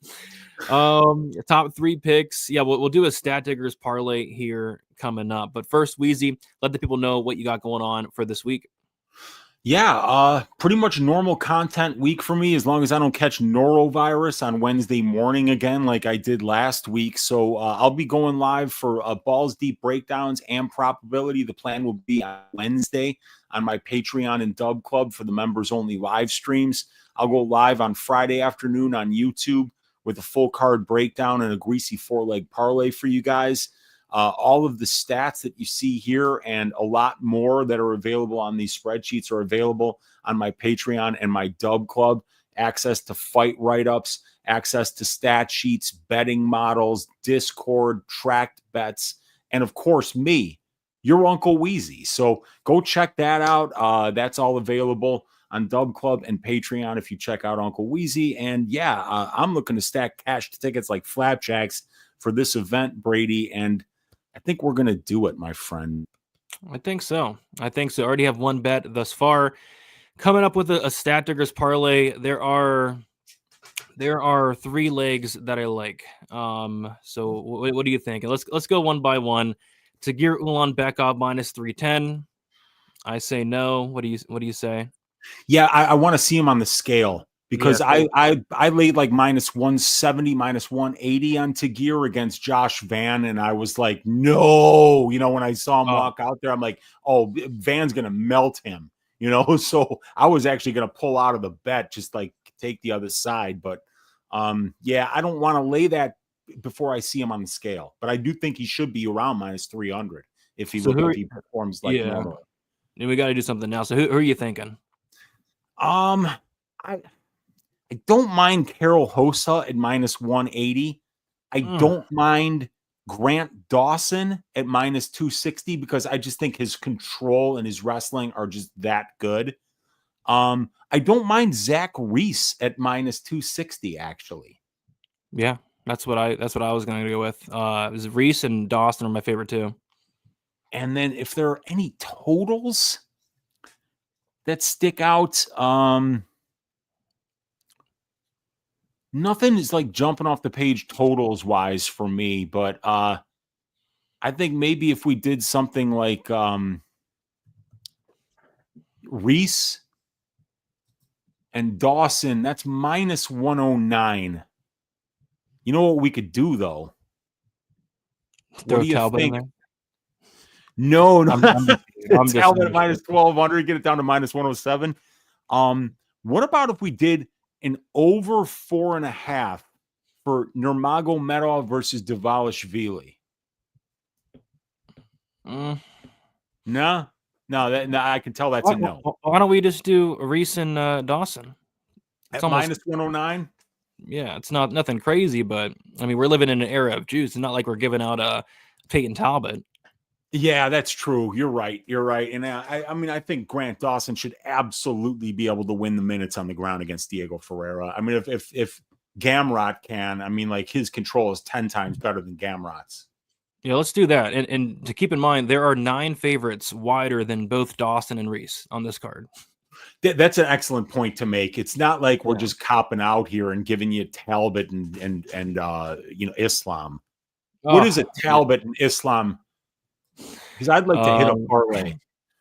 Talbot's at minus 1200 and Islam at minus 410, minus 288. There we go. 3 units to win just over 1. Who's with us? We can how about we throw Giles and Almeida in there, get it down to minus 150, minus 160. And then watch him lose via Travis Brown elbows after he quits in the second round. Yeah, we can throw. Yeah, there's some big favorites on this card, so we'll go with that. Rindy Nakamura minus 350. No, thank you. Yeah. So yeah, should be a good one. Grant Dawson in a parlay. Yep. I mean, if this was the Carlos Diego Ferreira that fought Beneil Dariush, 3-4 years ago, I think we'd be having a different discussion. But 40-year-old Carlos Diego Ferreira, I think they're at different trajectories. And I know Carlos had 2 good wins in a row, but I think it's a much tougher matchup.